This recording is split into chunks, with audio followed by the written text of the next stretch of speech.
ladies and gentlemen. Welcome to episode 32 of Two Dudes and Some Bowel Shit. Bowel. It is Monday, July the 29th, 2019.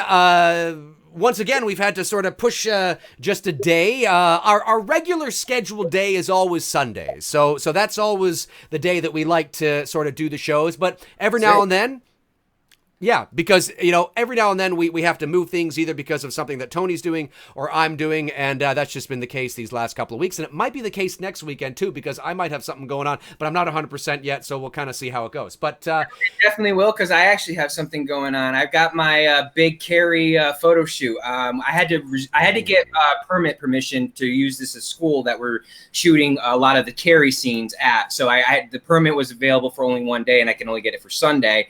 So, and then I also got a pyrotechnic person who's going to be there for this shoot as well, too. And his availability was for Sunday. So, yeah, we'll probably be like a Monday or Tuesday next week for whatever we're going to talk about. Okay, cool. Great. Awesome stuff. Okay.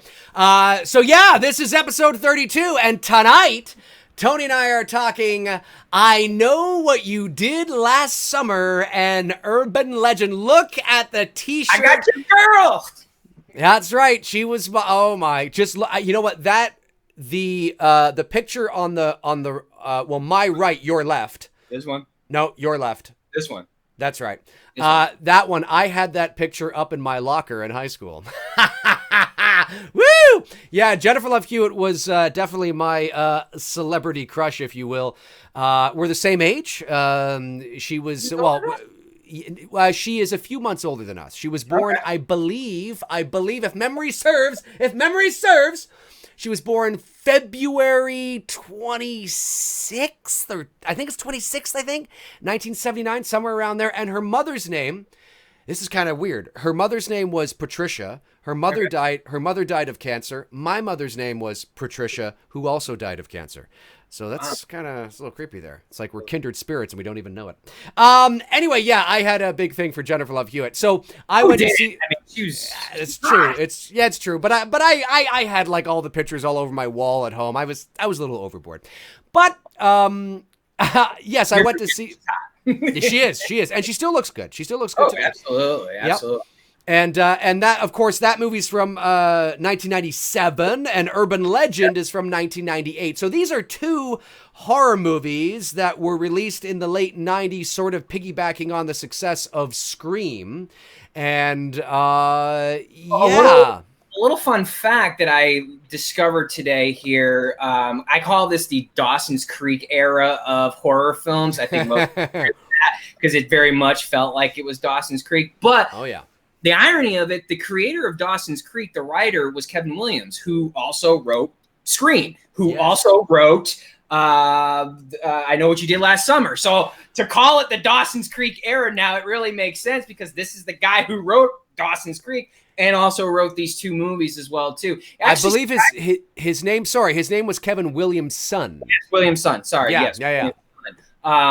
He also produced Halloween H2O. He wrote The Faculty. So he was definitely part of that late 90s push of these type of teen horror films that we got between when 96, when Scream came out, up through early 2000s. And so that was a little fun fact that because when I watched I Know What You Did Last Summer Friday, I saw the name pop up and I'm like, wait, is that the same one? And yeah, it is. It is the same one. I was like, holy shit, Kevin Williamson wrote this as well too. So, I'm looking forward to talking to these two films because it was really cool. It's been probably since '98 since the last time I watched Urban Legends. I Know What You Did Last Summer. I keep that kind of in the rotation of horror films that I will watch every few years. It's not one that I will say I'll watch every year, but maybe every couple years. Because of the two, I think it's the better of the two. I think you're probably going to agree as well, too. Yes, it is the better of the two. I saw I Know What You Did Last Summer in the movie theater with my buddy Bruce back in 97. And that was the movie where I really I had a little bit of a thing. It was very fleeting. And not that she suddenly became unattractive to me, but when Sarah Michelle Gellar launched Buffy the Vampire Slayer, her TV show. That first season, I thought she looked great, and not that she didn't look great after that, but it was just something I was like, oh wow, whatever. And then I think I went to see I Know What You Did Last Summer at first because of Sarah Michelle. I mean, well, because it's a horror movie, but because of Sarah Michelle Gellar. And funny enough, even though Jennifer Love Hewitt had a little bit of success prior to that on Party of Five, because she was a reoccurring character on there, I had never heard of her before. And I Know What You Did Last Summer was sort of my first introduction into who JLH was. And and of course I'm more partial to brunettes than blondes anyway. And Sarah Michelle Gellar in I Know What You Did Last Summer, did she have a wig on? I think she did have a wig. I think so, because I think so. This was during that, like when Buffy was pretty much, I think, was out, right? Had it already started, and she was doing that, and her hair was a little bit shorter. Yes. So I do think she had a wig on for I Know. Yes. I guess we were going to start with urban legend, but I was just going. Did you want to do that, or do you want to just start? Let's start with urban. Okay. We'll start with urban, and I'll finish my story when we get to I Know What You Did Last Summer. Okay, so hold that thought. Put it over here. Okay, urban legend. Okay, so yeah. So urban legend. I did not see that movie in the theater. I saw it on, I guess, VHS or DVD when it came out. And I thought it was all right. Like, I thought it was okay.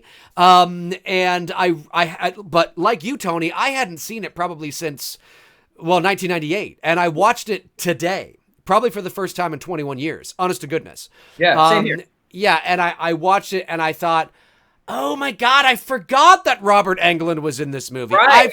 Yes, exactly. Dorff, you know? Yes, and I'm sitting there and I'm like, oh my God, Dorff, yeah. And I'm there and I'm just like, holy shit, I had completely forgotten. When he showed up there in the gas station scene at the beginning, I was like, what the fuck? Like, I totally forgot that he was in this film. Yes. And, I agree with you. Urban Legend had a lot of potential to be a really great film. The problem is that they really executed the Urban Legend parts really shitty. And the lead that they gave the lead actress in this, she was not strong. She couldn't act for the life of her next to Jared Leto. Jared Leto was fine. He was fine. I forgot that he was even in the movie. I know. I was like, oh my God, Jared Leto. Like, fuck, Jared Leto. Holy shit. Exactly. And I was sort of like, as I was watching the movie, I mean, yes, it certainly has a very distinct feel to it because of the time. And because we were essentially the ages, I mean, it was 98. I mean, it was college time. Same age. So I'm watching this and I'm just thinking to myself, it just has it's got that just typical teeny bopper, even though they're not teen, it's not high school, but it's just, I don't know, like something like an urban legend. There's a lot of potential there for it to be like an actual legit serious horror movie. And really, this just was. Yeah, and this just had a very campy, sort of feel to it. And I know maybe that was the creative intention, but I actually quite like the opening. Seriously, I thought it was great. I thought it sets a really good tone to the movie that just ultimately just kind of, like you would say, turns into a shit show. Yeah, it does. And with all due respect, I mean, I know, your girl is in, Urban Legend, and as Garth Harris, yeah, who literally her performance is sit at a desk, type on the computer, and I'm like, they really didn't execute her that well. Well, here's the thing: sit at a desk, type on the computer, and get ran from behind doggy style. I mean, that's right. that was our introduction to her in this movie. And listen, yeah, okay, there's the guy part of me that's like, oh, that's hot, right? I mean, who doesn't want to see that? But then the filmmaker part of me takes over, and I'm like, like Danielle.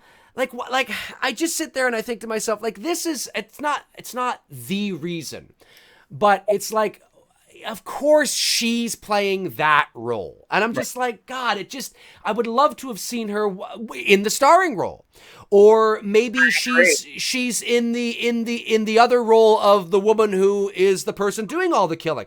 It just seems so like, I actually think the starring role she would have been a stronger lead actress than the redhead. I forget. I don't even know that chick's name. I can't. But you're right. She would have been. Yeah. And it's just, I'm not knocking her, but I think there's a little bit of a listen. I'm not saying that she's not talented in her own right. I'm not saying that she couldn't have done more with her career than she has. I'm not saying that. There's a number of factors why actors, actresses, performers achieve certain levels of success and not others, or whatever the case is.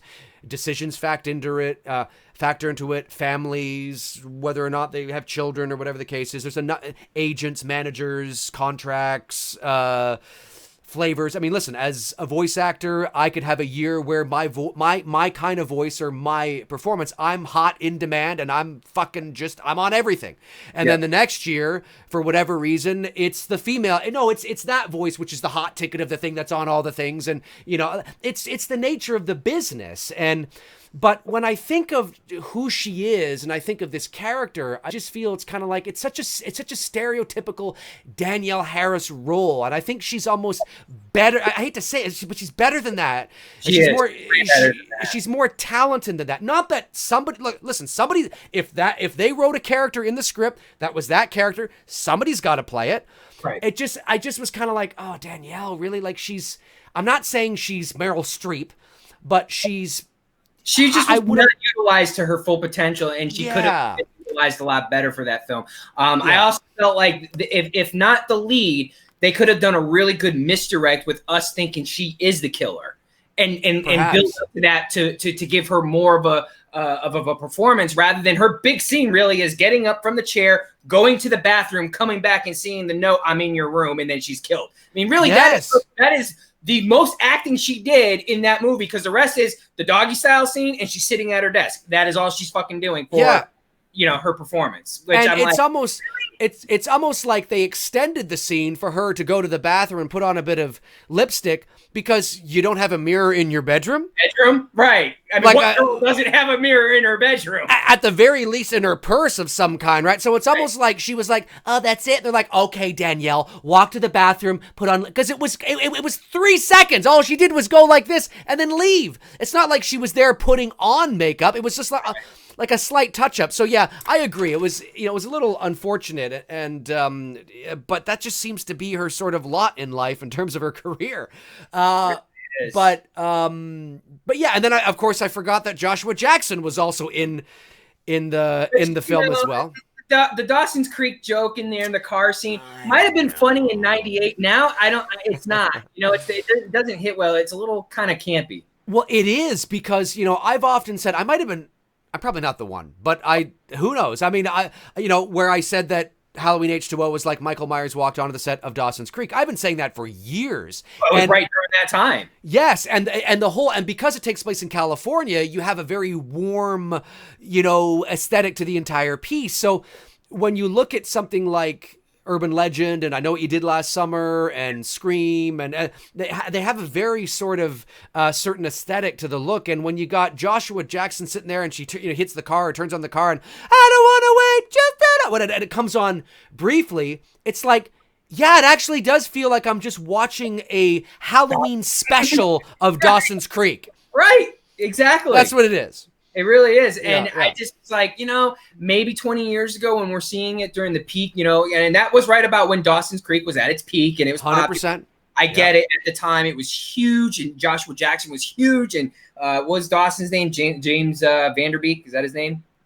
James Vanderbeek, yes. Yeah. So, I mean, and I get it. So the joke, maybe at the time funny, it just doesn't hold up today. It actually takes me out of that scene, that he's, convincing her to go take a ride for him. And, it's just almost becomes a predictable joke that just doesn't need to be there. Right. I did, and for those of you that may not know, actually Urban Legend was shot completely right here in Toronto. And the university is the University of Toronto, same place where they shot Black Christmas. So now it's not a Canadian film because the production company and the money behind it is a U.S. production company. So it's not considered a Canadian movie, but for all intents and purposes, and there's not a lot of Canadian actors in there. Yeah. So, but I mean, it was all shot here in Toronto, and of course it's not supposed to take place in Toronto, but neither was Black Christmas. I believe the license plate, I think it said Maine in Urban Legend. I think there was a shot of the license plate of the car. It's the Northeast. I know that. Yeah, something like that. Yeah, they mentioned the Northeast in the film. Yeah, so I recognize a lot of the area, obviously, because I've been down there many times, and I was like, oh. And well, at first I'm like, that looks like the University of Toronto. I'm like, and then I just was like, I'm like, it's because it is the University of Toronto, which is there you go. Yeah, I was like, oh, there you go. And U of T, as we call it here, is one of the most prestigious universities in Canada. So it's a tough place to get into. But anyway, so that's where they shot it, and so that was kind of cool. But Michael Rosenbaum, got to mention, I mean, yes, another great actor. I mean, this is obviously pre-Smallville. No one really knew who he was, and obviously now you mentioned that name, and any Superman fan automatically says that's their favorite Lex, next to Gene Hackman. That Michael Rosenbaum is their favorite Lex Luthor, and so yeah, it's unfortunate that you got like a Jared Leto, Michael Rosenbaum, and you got Robert Englund in this, and Brad Dourif, and look, I said this before we went on the stream, because at the time Rebecca Gayheart was, she was super popular with the whole Noxzema commercials. I remember that. I think that for a brief moment too. Someone in the chat helped me with that. That joke, the Noxzema joke, was even in Urban Legend. It was, yeah. At the end of the movie, so right. So it's like, I'm almost positive she was in 90210, and I liked her as the killer, because when she gets like at the end there, her hair's all frizzy, the black eyeliner and shit, she looking like fucking crazy Kathy Bates and shit. Yeah. I was like, just unfortunately it was just horribly edited. Like when Tara Reid, that's another one who's Tara Reid. This is American. This is when Tara Reid looked great. 1 year before American Pie. She wasn't super skinny and whatever. I thought she was banging in this, but like that scene right there, when the killer's killing Tara Reid, go back and rewatch it. There is literally no blood on the axe as she's wailing away, and I'm like, really, guys? You know what I mean? Like, really? Like, it was so bad. It was just like, oh, come on. And one of the things too is that it's, as a horror community and as horror fans, obviously, and of course we were young then as well. So I mean, there's a lot of things I know about film and storytelling and the business and the industry now that I didn't then, because I was only 19, right? I was just barely in college myself. So I'm an older, wiser person myself, as a lot of us here are in the chat room, and you as well, Tony. So when you watch older horror films, if they are campy to begin with, that campiness sort of really stands out. They don't necessarily age all that well. And there's some things in Urban Legend, and there's a lot of things in I Know What You Did Last Summer too, but there's things in Urban Legend that I'm watching and I'm thinking, why is this person walking into the pool area with a gigantic fucking winter coat on? You know how hot those pools are actually? Oh my God. Like, it's so like I really have to suspend my disbelief. So this woman, like she's walking in, you don't see her face, and that, like, it doesn't. It's purely done for it really is difficult for me to buy this. Yeah. Like maybe I bought it when I was 19 when I first saw the movie. Maybe I can't remember, but when I'm watching it, I'm like, why is this person? Right, this is so cheesy. Super hot swimsuit model, like. The payoff is like even worse, I mean, I love looking at a hot swimsuit model, but I'm like, who doesn't? So bad. Like, come on. Like, I get trying to build tension and suspense, and that's what I was starting to say here. That it's very unfortunate when you have a real solid cast, for the most part. I think there's a couple people that I would replace, to make it stronger. That just is surrounded by like. Because I think the concept of urban legends, could be done well. And I think maybe if you bring it back to maybe more of a high school, not college, I think it could be executed very well. Like if A24, took hold of this, right? And someone was doing killings based on urban legend. And it's a little bit more, like you said at the beginning here, a little bit more darker, not this campy, goofy bullshit. I think a movie like Urban Legends could be a really fucking good movie. Because let me ask you this question. I'm not too familiar on the myth, and I should have researched this before we went live, but the Bloody Mary thing, I thought that strictly you have to be in front of a mirror. That's what I thought. That, so why are they doing this in the doorway of an abandoned building in front of a door? Like, now someone in the chat room might be able to help us out with this, because I don't know the legend entirely. That maybe they are staying true to the legend, but I always thought it was a mirror thing, and I was like, why are they doing this Bloody Mary thing in front of a door that has nothing to do with the legend of Bloody Mary? Well, just so Joshua Jackson can come up behind them and scare them. No. Yeah, look, I mean, there's some, like anything, there are, even in movies that I'm just like, there's some redeeming qualities, and but then of course there's always that moment at the end where if the killer would just shut up and stop explaining what's going on, and she had this room all set up with candles and a fucking projector ready to go. Like, I'm sitting there.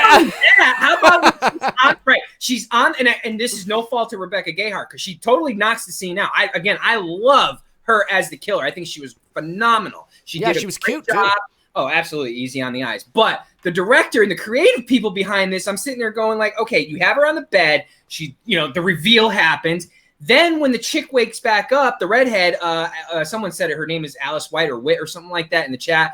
When she wakes up, why does Rebecca Gayheart put the fucking coat back on? You've already got it revealed. We know who she is. Why do you feel the need to put the damn coat back on her? Yeah. Exactly. No, I agree. There's a lot of things in those movies that you have to, you got to suspend. But I often wonder, like, it's not that those things aren't. Again, it's all part of the demographic, I guess. I mean, I guess it's just that I'm an older guy now, and I look back and it really is an age thing, because a lot of the younger kids, and I say kids, your late teens, your early 20s, horror movies like that were enough. We're fine. We're cool, But as I get older, I want to be more. I want something a little more mature. And when I think of the premise of urban legend, and I think, God, you take that premise, you could make a serious psychological horror movie out of that, and make it really, really significantly scary, But there's so many bad, cheesy, campy college, high school horror movies, but have great premises, and you almost feel like the premise is wasted, on such a sort of a campy sort of thing. But urban legend is not all bad. I mean, there's a lot of nice, obviously, great, moments. Yeah. There's a great lighting moment when the security guard is coming down the stairs, and you see the rain outside and the lightning, and I love that. I love Tara Reid's up to where Tara Reid gets killed. The whole chase scene with Tara Reid, well shot, well executed. Tara Reid totally knocks that scene out of the park. 100%. I like. Did you like false yawn there? I don't think so. Going into a yawn. Did maybe I did. I'm not sure. Maybe I did. I don't know. I don't know what happened there. Let me see. What else did I like? Well, I liked Robert Englund's performance. It's always great. It's always great to see him. I thought they could have gave us more with the false lead with him. Like, it was, Jared Leto and the girl go in the room. They see some of the stuff, and then it's quickly explained. I would have liked that to have been drawn out a little bit more to give us, again, the assumption that maybe it is Robert Englund as the killer, because we all might think it, because we immediately see Robert Englund, we think Freddy. You know what I mean? And I just thought that was not built up enough, that it came to a close real too quickly. Right. I agree with that. And correct me if I'm wrong, but why does everybody seem to have these, parkas hanging in their that too? Was it closet? Like it's the exact, is it the killer she's got a stash of them and she's hanging them in people's places? Because I kept thinking that as I was watching. So Robert Englund has one. The creepy dude, the janitor, has one, which, again, that was another false lead that they just... It kind of, again, fell flat, I just would have sat there with the creative people. I get why you're giving us the false leads. I totally get that. You want to play that misdirect, but it's like you're not giving us enough of a misdirect for us to believe that it could possibly be this person. Right. Exactly. Yeah, exactly. Yeah, I agree. Like the coat thing, I don't remember the late 90s where that was a trend that people were wearing coats like that. I mean, no, I think leather coats were really the trendy thing back then in the late 90s. And the thing is too is that the environment outside didn't dictate that. Oh, I'm getting feedback. You good? Blah, blah, blah, blah. I think we're okay. I can hear myself off your speakers. Like the environment outside didn't, illustrate or justify, I should say, wearing a thick winter coat like that. No, because what time of year was it shot in? Like, what would you say, spring? Well, it was shot in the spring, but it was released in the fall, I believe. Yeah. I mean, but what's the setting? Is it supposed to be in the fall or is it supposed to be in the spring? Do we know? I mean, obviously school's in session, so we know it's during the school year. I can't remember now what time of year. Good question. I'm not sure. But certainly not winter.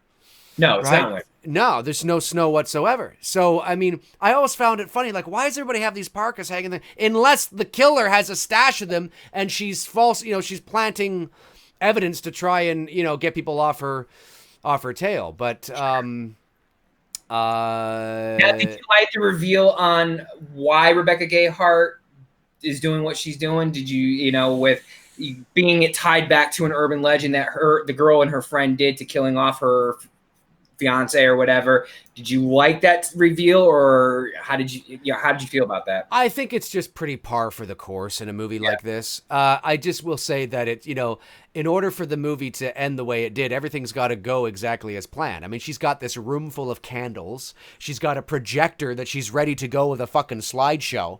Like, I mean, it's hilarious. Sure. Like, what was plan B if she didn't get the, the redhead up to the, up to the room? How else was she going to reveal this, right? Like, everything has to fire on all cylinders for her to, because she's like, oh, fuck, I had a presentation ready to go. Like, I mean, so I did find that a little kind of funny. But when you think of the horror movies that were being released back, in the mid to late 90s, it's pretty par for the course. I mean, there's a lot of cheesy things in Halloween H2O and Scream is a little more mature because it's created by a master horror filmmaker. So the cheesiness in Scream or in its subsequent sequels, even though I don't think the sequels are nearly as good, the cheese factor is woven into the narrative. Mm-hmm. So like when you look at Scream, it's a spoof on itself. Like it's making fun of slasher horror movies in a satirical kind of winking way, but still being serious about it. So, and to walk that fine line is not an easy thing to do. So so some of the things that might appear cheesy in Scream or Scream 2 or 3 or whatever, you fully accept and buy and believe because that's sort of the feel of that's the point of the universe. But when you come to urban legend, I think I just spat there. When you come to urban legend, there's a little bit of a it's taking itself quite seriously, but then when cheesy things happen, you're kind of like, oh, like the girl in the coat. It's kind of like, what is she walking into the pool for? Why does she have that on? Is there a blizzard outside? I mean, she doesn't just she comes in with the full hood up, zipped up, everything, right, and she's slowly unzipping it and reaching into her, pocket, and the redhead's like, no, and throwing the chair. And why is she so, like, slowly taking off the jacket? It's just so... I don't know. I mean, I get why she's doing that, but it's the 90s, it's the late 90s, and God, as I was watching that movie and, listening to some of the shit that Joshua Jackson was saying in the film, some of the stuff Michael Rosenbaum was saying in the film, even Tara Reid as well, too. Tara Reid had some, edgy lines. I was like, damn, the PC culture would be all up in arms offended today if a movie like this was made now. I enjoyed watching it here today for the nostalgia of going back, like, man, this is what it was like, seeing Jared Leto pull out the pager. I'm like, oh my God, a fucking pager. Man, I remember having a pager. And just different times, you're not seeing people with cell phones in their hands. Daniel Harris is using that old school computer with the old school online AM chat type thing that they had going. That's right. So it was really cool to kind of like, go back 20 years and going, yeah, you know what? There was a time, man, when we were a lot more, lighthearted. We could say shit. People weren't getting offended and, people were just going out there making movies. I would like to, I wish I could get my hands on this. I would love to do this film and remake it. And because, again, like I said, I think there's a lot of potential to do a really good movie based around urban legends. I think if you were to bring it to more of a high school level versus the college level, I think there's a lot of room for it. And again, I would do it more on that A24 gritty, darker side than the campy, lighthearted late 90s side that they did back in 98. Or you could even go real dark and serious in the vein of Seven. Because you know how Seven... Yeah. Ooh, I like that. I'm just already picturing like the color tone of Seven and shit. But what I'm like, Seven was the 7 deadly sins, right? Yep. Well, what about, like, think of Seven and the 7 deadly sins and what the police were after, but it's urban legends, right? So you have like a select amount of urban legends. So they come across the crimes. Now, I have no doubt that there would be comparisons to Seven. It's just like Seven. It's just like Seven. Yeah, it is. It is a comparison, but at the same time, you're remaking a movie, but you're telling it from a fresh perspective. So you're telling it from a fresh perspective. It's not a remake, exactly. You know what I mean? It's not. No. Thing of like, you know, do you know, I mean, this goes back to like the 30s and 40s and in the 50s. Do you know how many times movies have borrowed from other fucking movies to create a fucking movie? 100%. I mean, that's a never-ending cycle. It 100%. Will continuously go on. I don't listen. Everybody is entitled to their opinion, and I can't take what you love away from you. Right. But anytime somebody tries to, you know, school me on the fundamentals of quality or you know, originality, I find it funny, depending on who it's coming from, you know, and yet they're there with a, you know, Halloween 9 or 8 T-shirt, and I'm just like, okay, you know, it's just, I find it quite humorous, but no, I think that would be kind of interesting. I'd find that really fascinating to be able to, because, and then it's a little more serious, so it's not the campy, cheesy sort of, you know, college age film. No, that's what I'm saying. It's a bit serious. You bring it down to the high school level. You're in the innocence, and here's the thing: what I would do. I would set it in the 70s. I wouldn't set it in the 80s because I'm over the 80s now. As much as I love that decade, I'd bring it back one more decade and set it in the 70s. Okay, so you eliminate technology entirely. Right. The myth of a lot of these legends were really popular back then, especially like the babysitter thing. You could have a scene where you could do the babysitter, you know, killing and have the guy upstairs calling down to the babysitter. In fact, that could be your opening sequence. You know, that could be your, you know, first kill of the movie is you do the babysitter urban legend thing. And again, set it in that 70s and taking the element of, like you said, Seven and Saw and, you know, setting it in that time period. It could be a really good movie. I think of all the movies during the Dawson's Creek era of these horror films in the late 90s, Urban Legends is probably the one film you could get away with remaking it if you can do it right. I agree. Yeah, no. There's a lot of, the source material is great, and not even the urban legends necessarily. Like the urban legend with the babysitter and the man upstairs. I mean, that's classic. I've talked about that just recently, actually, on my channel when I was talking about the remake of Black Christmas and how that utilized that same sort of thing. Now, in Black Christmas, Jess wasn't babysitting, but it's the same idea in terms of the phone calls are coming from within the house. Spoiler alert if you haven't seen Black Christmas, but it's 45 years old. And of course, we know. 45? Yeah, it would be because we're 40 shit. Yeah. Oh, I say that, man. I know. And then, of course, you have When a Stranger Calls, which, of course, is the urban legend. I love that movie. I actually didn't mind the remake either. No, the remake is good, but I love the original with Carol Kane. Yeah. Oh, yeah. It's great stuff. But the urban legends that are in Urban Legend from 1998, you don't even have to use them. I mean, you can make them... there's many urban legends that you can utilize in a serious horror film that might be better.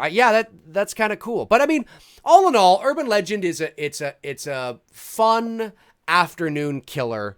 No Absolutely. Pun intended. Yeah, no pun intended. That you can just watch and put on, and it's like, oh, Robert Englund, oh, Brad Dourif, oh, Jared Leto, you know, and you know, yeah, it is what it is. I mean, but it's not, I guess it's about as good as I remember it. I mean, there's got to be a reason why I haven't seen it in 21 years. It's just not a movie that hooks you to bring you back, you know, like with what the one we're about to talk about here in a moment, you know, that hook. No pun on the hook part.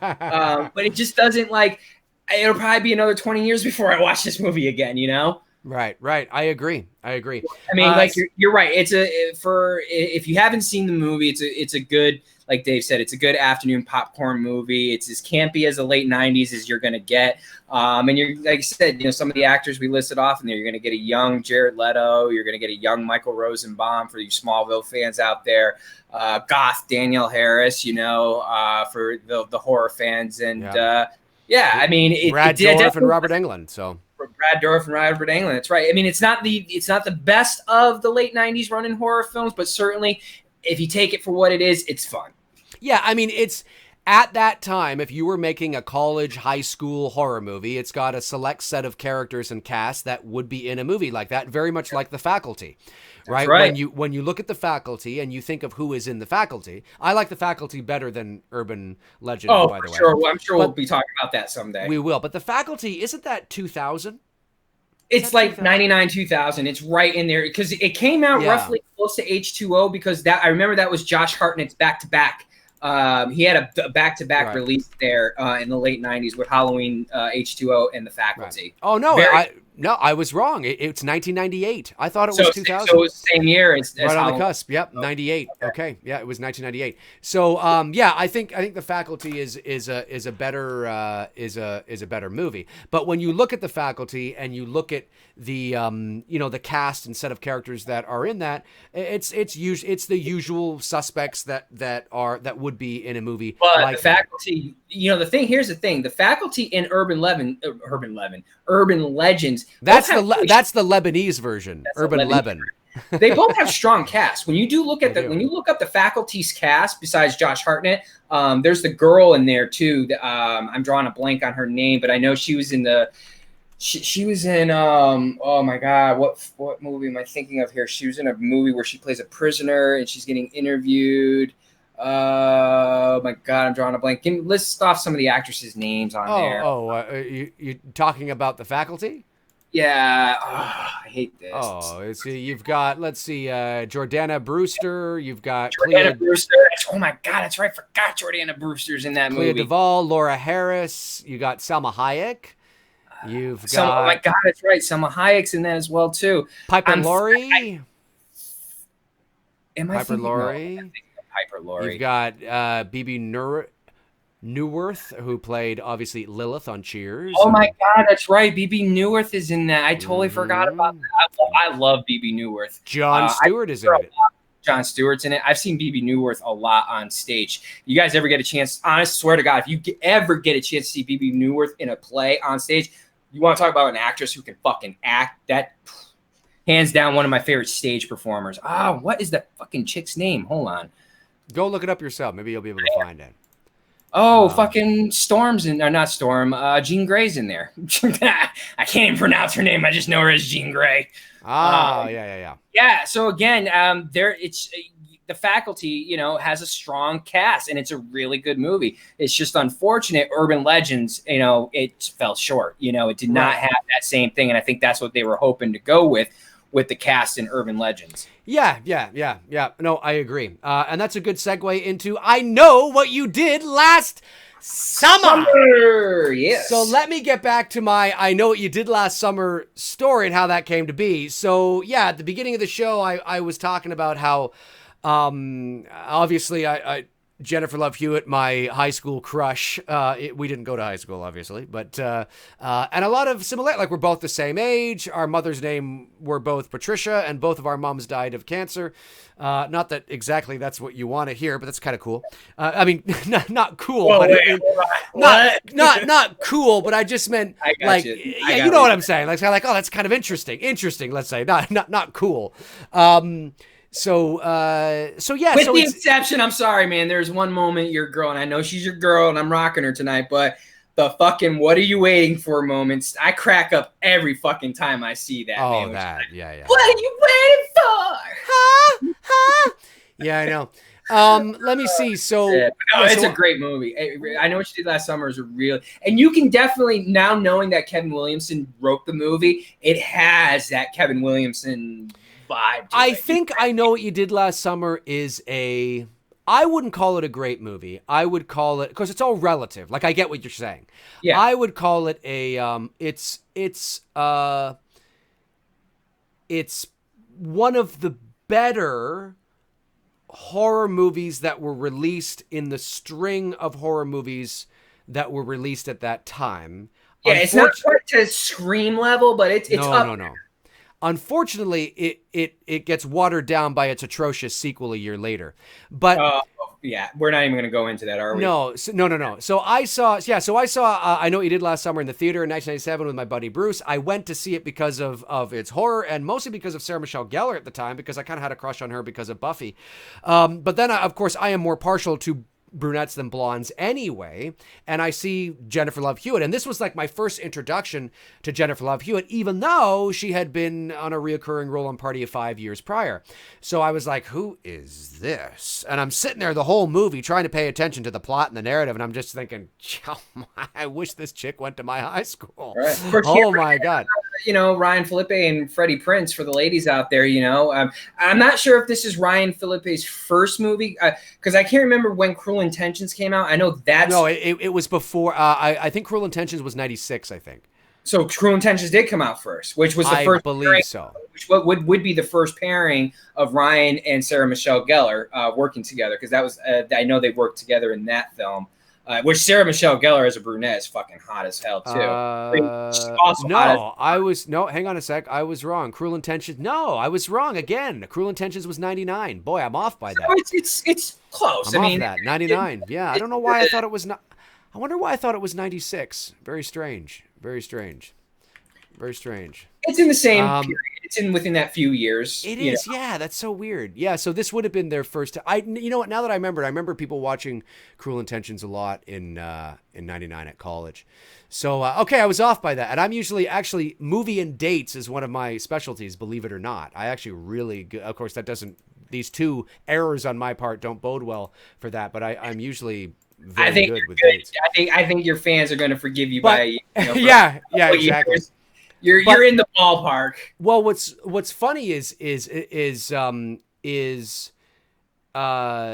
sure you're aware Freddie Prinze is a massive Star Wars guy. He is a massive Star Wars guy. Yes, he is. He's one of the characters in the cartoons, right? Yes, I believe. I believe so. Maybe someone in the chat can. I don't follow either. He's not just a character; like his knowledge, he knows his Star Wars shit. Oh, he does. He does. Big Yeah. Star Wars. Fanatic. Yeah, he is. What was I gonna say? So I was just like, who the hell is this girl? And so that was my first little introduction into Jennifer Love Hewitt, and then of course I was a big Jennifer Love Hewitt fan for a number of years after that. But yeah, okay. So I Know What You Did Last Summer definitely is a very polished horror film in the sense that it's got some really nice mood in it, some really great atmosphere, some really solid cinematography, and it still looks not bad today. No, like I said, it's one that I can go to every year or so, and I will enjoy watching it. Yeah.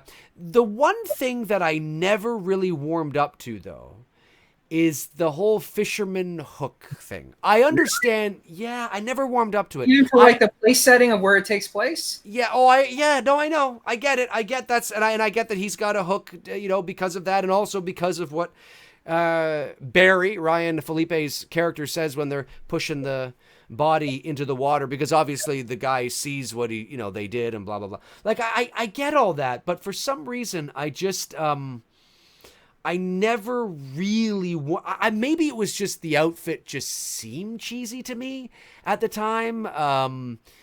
I don't know what I was expecting. When I watched it again a couple of days ago, I thought, there's nothing cheesy about it. There was just a personal thing where I always sort of, it always takes me a bit to warm up to this character. But I do like the setting. I like the pacing is great. Pacing is great. I like the small town feel. Yes. I do like that. I love and Kevin Williamson. Sorry, dude. I know we all know this was your tribute moment to Halloween, the original Halloween, when the hook fisherman is going after Sarah Michelle Gellar, and he's walking and she's running up to the store and she's banging on the store for her sister to open up the door, and he's closing it. I mean, totally from Halloween. And I appreciate the wink and the nod that he did there, you know? Yeah. Very, very Halloween-esque. Oh, yeah. I like when she's in the store, right? And there's all those mannequins or whatever it is and shit like that. I like the fact that she is killed. And I like that you don't see it. They you know, I mean, you get the impression, you know, because I'm always a fan of that. You know, I think you and I agree with that. Like, I don't mind blood, but I don't need it in every kill. You know, I like you know, where you may have to use your imagination a little bit on what happened to her there, because he hits her and it cuts to black and you see the parade or the crowd of people walking by. You know? Right. That's right. Yeah. No, it was done very classy. I like when they drive off into the country and go see Anne Heche.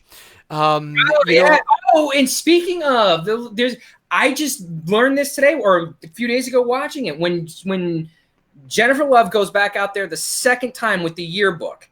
Right. The song that is playing, that's Leadbelly's Where Did You Sleep Last Night, which was, you know, performed by Nirvana. You know, that's where everyone discovered the song, especially our generation. Right. Nirvana played it at their Unplugged, and it's a very big, popular Nirvana Unplugged song. I didn't know that. Like, I'm listening to the song as it's playing. I'm like, that's Where Did You Sleep Last Night, originally performed by Leadbelly. So I was like, that's a nice little Easter egg. Interesting. I got to watch that scene again. Watch that scene again, and you'll hear it playing softly in the background. I was like, nice touch. Yeah. I like that whole scene with Anne Heche's character. I thought Anne Heche, she's great. She was great, and she was cute back in the day too. And I liked seeing her play that kind of a role. And when Sarah Michelle Gellar and you know, Jennifer Love Hewitt's character of Julie, you know, they fake, there's something wrong with our car, you know, we need to use your phone, and they go inside, and I like the look of the home and just the feel. I mean, I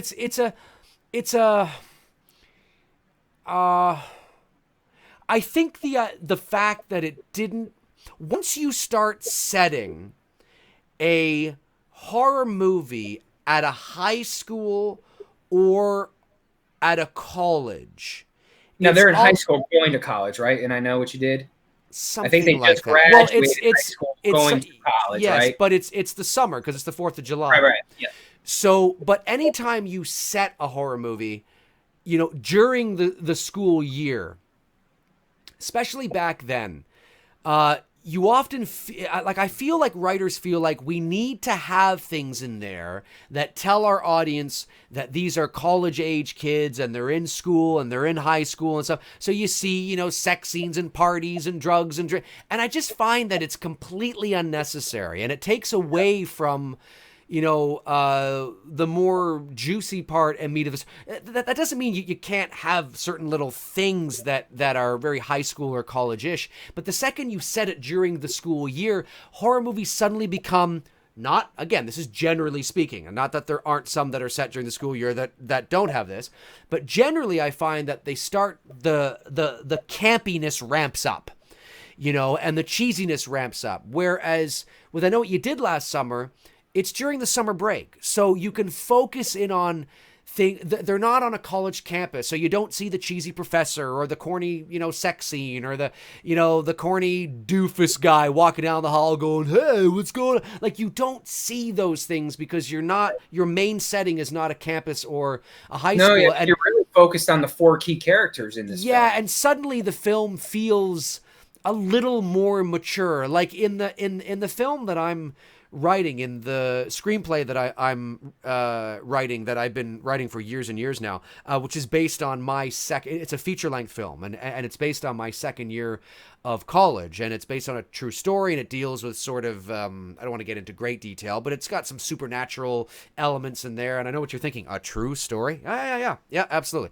But anyway, it's set... I know what he's talking about. It's set during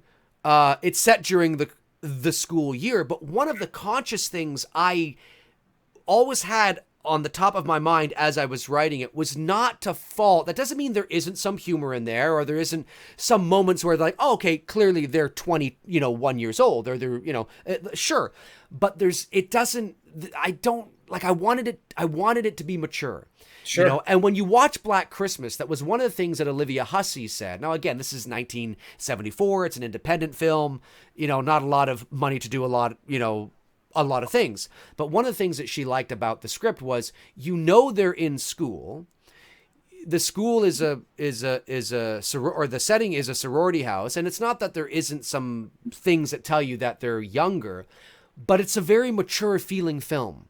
It is. And minus the sex scene of Halloween, similar sort of kind of feel to it. So anytime you can bring a sense of authenticity and credibility to a teenager college age horror movie, I think you do that, because it makes it feel legit and real. And I Know What You Did Last Summer has that in comparison to urban legend, let's say. Totally. So I did appreciate that aspect of I Know. I mean, again, I don't think it's a great horror movie. I wouldn't necessarily say it's a classic horror movie. No, but they did the cinematography is great in I Know What You Did Last Summer. And even the buildup of the false leads in these suspenseful scenes, when Ryan Phillippe's in the gym working out. Absolutely, that's right. He's being chased down by the fisherman, and you think this might be it. I like that. I like that he left him alive. A little cat and mouse game there. And he did the same shit with Sarah Michelle Gellar in her bedroom and whatnot. You're thinking, oh, maybe this is it. Nope, not. I thought that those were really well executed, which they were. That's why I say it's definitely of the two we're talking about tonight. It certainly makes it the better of the film, because they executed it so well. 100%. And I love the concept. Like, I Know What You Did Last Summer is definitely a teenager, college age kind of horror movie, and it certainly got those tropes and those themes.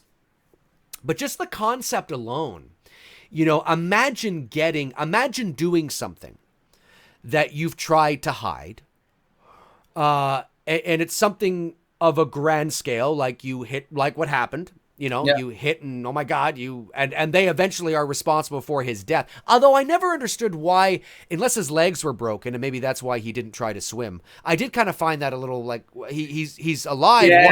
Why didn't we see him at least attempting to swim, and then sort of go, and we see him drowning? Because the way it is almost makes it look like he's like this evil killer guy who's, like it kind of seems like that, where it's kind of like they should just have had him, But anyway, so the concept of doing something horrific like that, trying to hide it, living with that guilt, and then a year later you get a note that says, I know what you did last summer. That, just imagine that now, if you will, how genuinely unsettling that would be. And you might go, it's probably just, but you get another one, or your friend that you were with that night gets one as well. Like I love the premise of it. I've always liked the premise of it. I did too. And I also thought that, and I wondered this a few days ago when I watched it, they really only focused in on Jennifer Love, Sarah Michelle Gellar, and Ryan Phillippe. You didn't really see a note type moment with Freddie Prinze Jr. And I wonder if it's just because really those three actors carried the movie. Freddie Prinze, I never was really a big Freddie Prinze fan as an actor. I mean, he's okay in the movie, but the other three really are the ones that they carry it, along with like Anne Heche, showing up there as a supporting actor and whatnot. Freddie he falls weak in when you're comparing to the key four actors of the film. Yeah, no, you're right. And I call him David from Roseanne, and I know he's also on another hit show. No, right. The Big Bang Theory. The Big Bang Theory, yeah. He was great in that movie as well too. Great, solid performance. Well, I think out of the big four there, I think they were sort of trying to set up or trying to misdirect you into thinking that Freddie Prinze Jr.'s character may have been responsible for it. So that's partly why we're not seeing sort of his realization that shit is going down as well. But he always seems to be in a perpetual state of, yeah, what like are you talking about? Would you like about it? What's going on? These guys' You know what's mouth happening? always open, like Always open, you know. Close your mouth, bro. And he was, and he's a bit of a bitch because at the beginning of the movie, listen, I understand why Ryan Felipe's character of Barry is doing this, but he grabs Julie by the fucking throat, which you wouldn't do today, and shoves her into the railing. Yep. That is Freddie Prinze Jr.'s girlfriend. So I'm getting some echo here. Blah blah blah. Check. I don't know why I'm getting some echo. It's strange. And all Freddie Prinze Jr. does is just stand there, and it's like, Barry, what are you doing? Barry, stop it. I'm like, if that was my girlfriend, I would have been like, dude, what the fuck you doing? Get off of her. Like, stop. Get off of her. Don't fucking choke her. You're choking her. And then, of course, he's done choking her and walks away. And I forget what Freddie Prinze says. Something like, Barry's just, blah, blah, blah. And the look that Jennifer Love Hewitt gives him is like the look she gives him is like, you're such a fucking bitch. He's a pussy. Like, what are you doing? That's your girlfriend, man. I just honestly think he seams like a really cool, chill dude. I mean, I would love to like shoot. I'm talking about his character. Yeah. Right. No, I know. I don't know if he'll ever watch this, but I don't want him to get the wrong impression. And, like his Star Wars shit, like he knows his Star Wars stuff, and I totally could sit back and drink a beer with him and talk Star Wars. But I thought that moment, I know exactly what you're talking about. I just feel like there's no way I can see him, delivering a strong performance up against Ryan's character, just because Ryan just would have totally ran circles around him as an actor. So I think that's the only reason why they could have done that, because it just wouldn't have been believable, because Freddie just doesn't strike me as that person that could go, toe to toe. Even when he did that, the rom-com there in the late 90s there, the high school rom-com. I don't think it's 10 Things I Hate About You. No.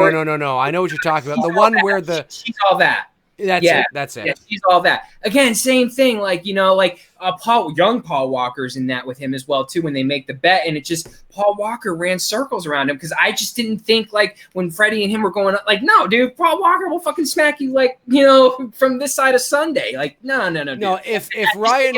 It's not his strength, Sure, yep. If Ryan Felipe and Freddie Prinze Jr. were in a relationship, Freddie Prinze would be the woman. But ching, just a joke, everybody. No, but you're right, and I couldn't believe that moment, because I was like, "What are you doing? Like, this guy is. I know he's your friend.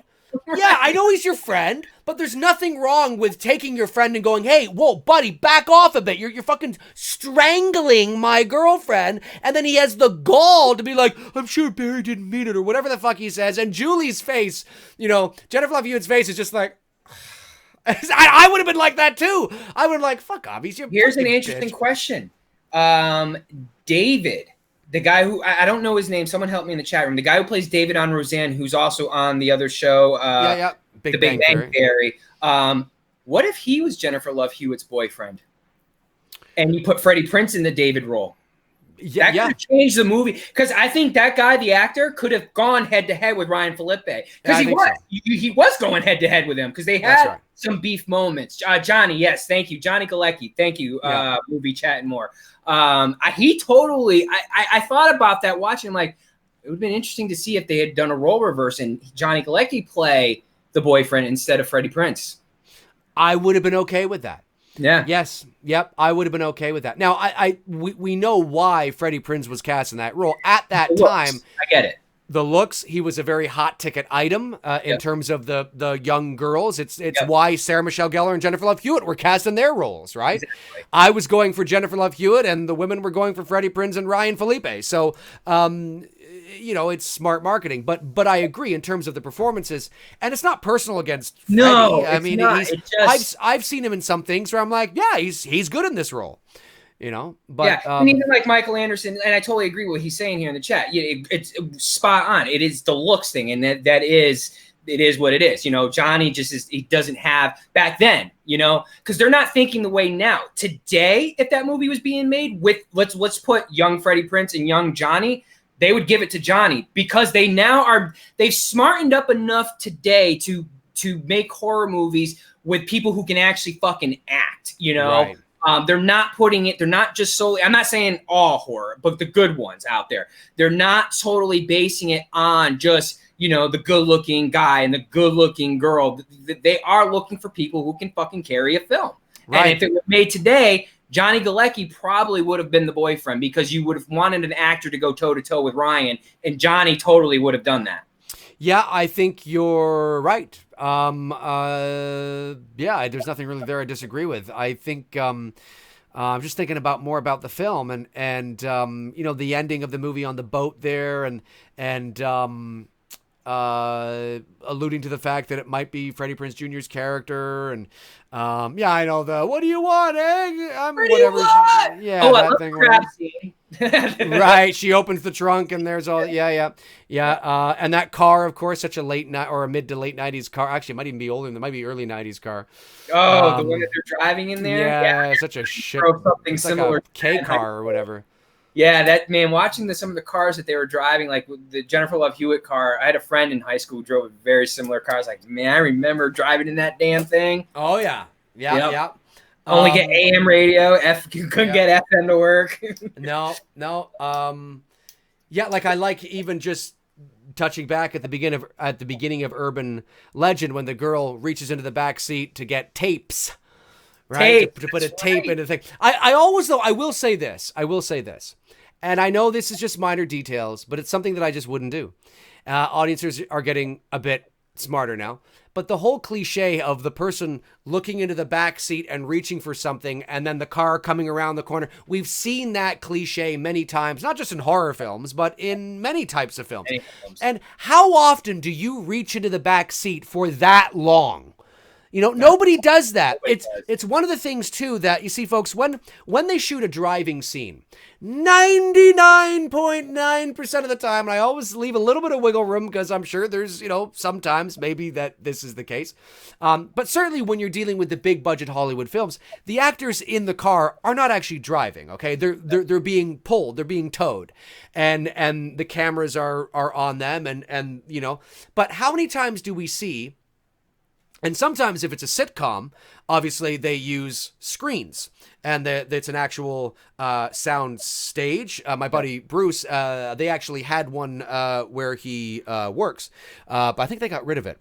But anyway, so what ends up happening is that they're being towed, and you see them driving, and this I can't stand. And you don't usually see this in movies, but you'll see it in sitcoms, where the person in the driver's seat will have their hands on the wheel, and they'll be going like this. And it's like, nobody drives like that, because if you do that, your car would be going like this, because the little bit of just your car goes over there. So I hate that. My other pet peeve, just put your hand on the wheel and just go like this every so often. It's much more realistic.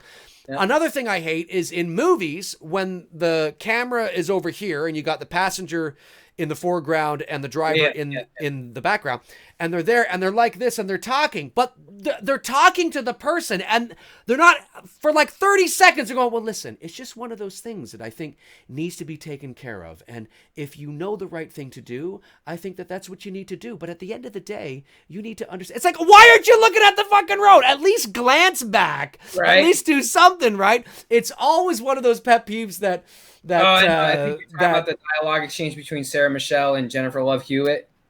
There's a couple of that's not too bad there. It's not too bad. But anyway, the point I was making is that at the beginning of Urban Legend, when the girl goes like this, she's like this. Like who does this for that long? You would go like this. You'd go. Well, not only that, she's driving fast away from there, and she gets her head whacked off. That Jeep is flipping with the killer inside of it, and I sincerely doubt that Rebecca Gayheart is going to be walking away from that unscathed. You know what I mean? Like, that's why, like, nothing, like, the vehicle's not even moving. You see it shatter the fucking window. I'm like, well, why is the car stopped all? Like, there's no fucking way that would ever happen in reality. But like I said, man, that's the magic of fucking Hollywood. But you know what? You suspend your disbelief a little bit, and yeah, it's not a big deal, but it is funny to me.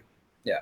Sometimes. Any favorite kills from I Know What You Did Last Summer? I mean, I thought they were all executed well. I like Johnny's kill. Johnny's kill was really good. The cop, when the cop gets it, was good. Sarah Michelle Gellar's sister, when she gets it in the store. Yes. I like that extreme close up on the eyes. I was like, man, that's tight. Yes, I like the one thing I'm just thinking back to Urban Legend again. I found it really funny when was it our main protagonist, the redhead there, yeah. Alicia, yeah. When she's in the room and Danielle Harris's character has been killed. Yeah. Why am I getting echo? That's so strange. Let's see here. Well, let's see if this helps. Blah, blah, blah. Blah, blah, blah. Blah, blah, blah. I don't know. Very strange. I don't know what's going on.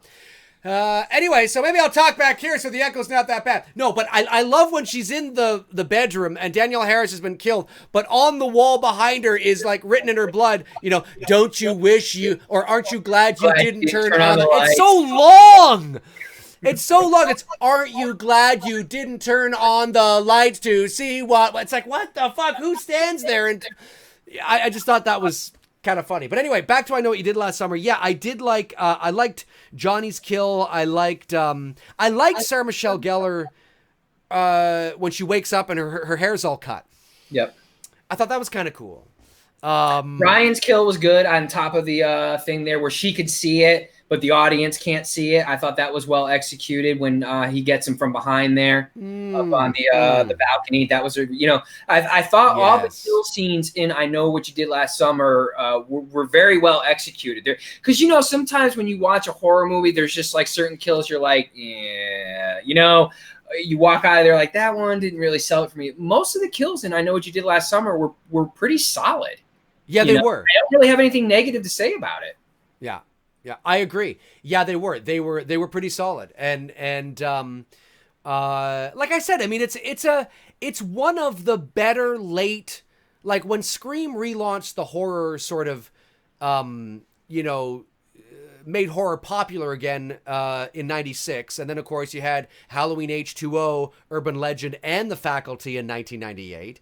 And then you had I Still Know What You Did Last Summer. And you also had I Know What You Did Last Summer in 97, and then Scream 2 in 97. And so, I mean, it's one of the better out of Nev and movies. J-Love were we're busy in the late 90s. They were very busy. Yeah, it's that first movie is one of the better horror movies of that string. And then, of course, your bad ones would probably be your, I Still Know What You Did Last Summer. Urban Legend, I think you would put, it's not a bad movie, but you would put it over there as, forgettable, really at the end of the day. And then, of course, Scream 3 was 2000, so it doesn't really count, but yeah, I thought it was it was fine. It was fine, but and they turned that around really quick. I mean, they made a sequel to I Know What You Did Last Summer fast, because that like Scream. It was like they were cranking them out like within a very short time frame. We got these 4 films: Scream, I Know 2, and Scream 2, all within like 2 years of each other. Yeah, because 3 years of each other, I should say. I think I Know What You Did Last Summer was January of 97, I want to say, or something like that, maybe. But I know I Still Know What You Did Last Summer was like exactly a year later. Yeah. January or something like that of 98, something like that. I mean, look,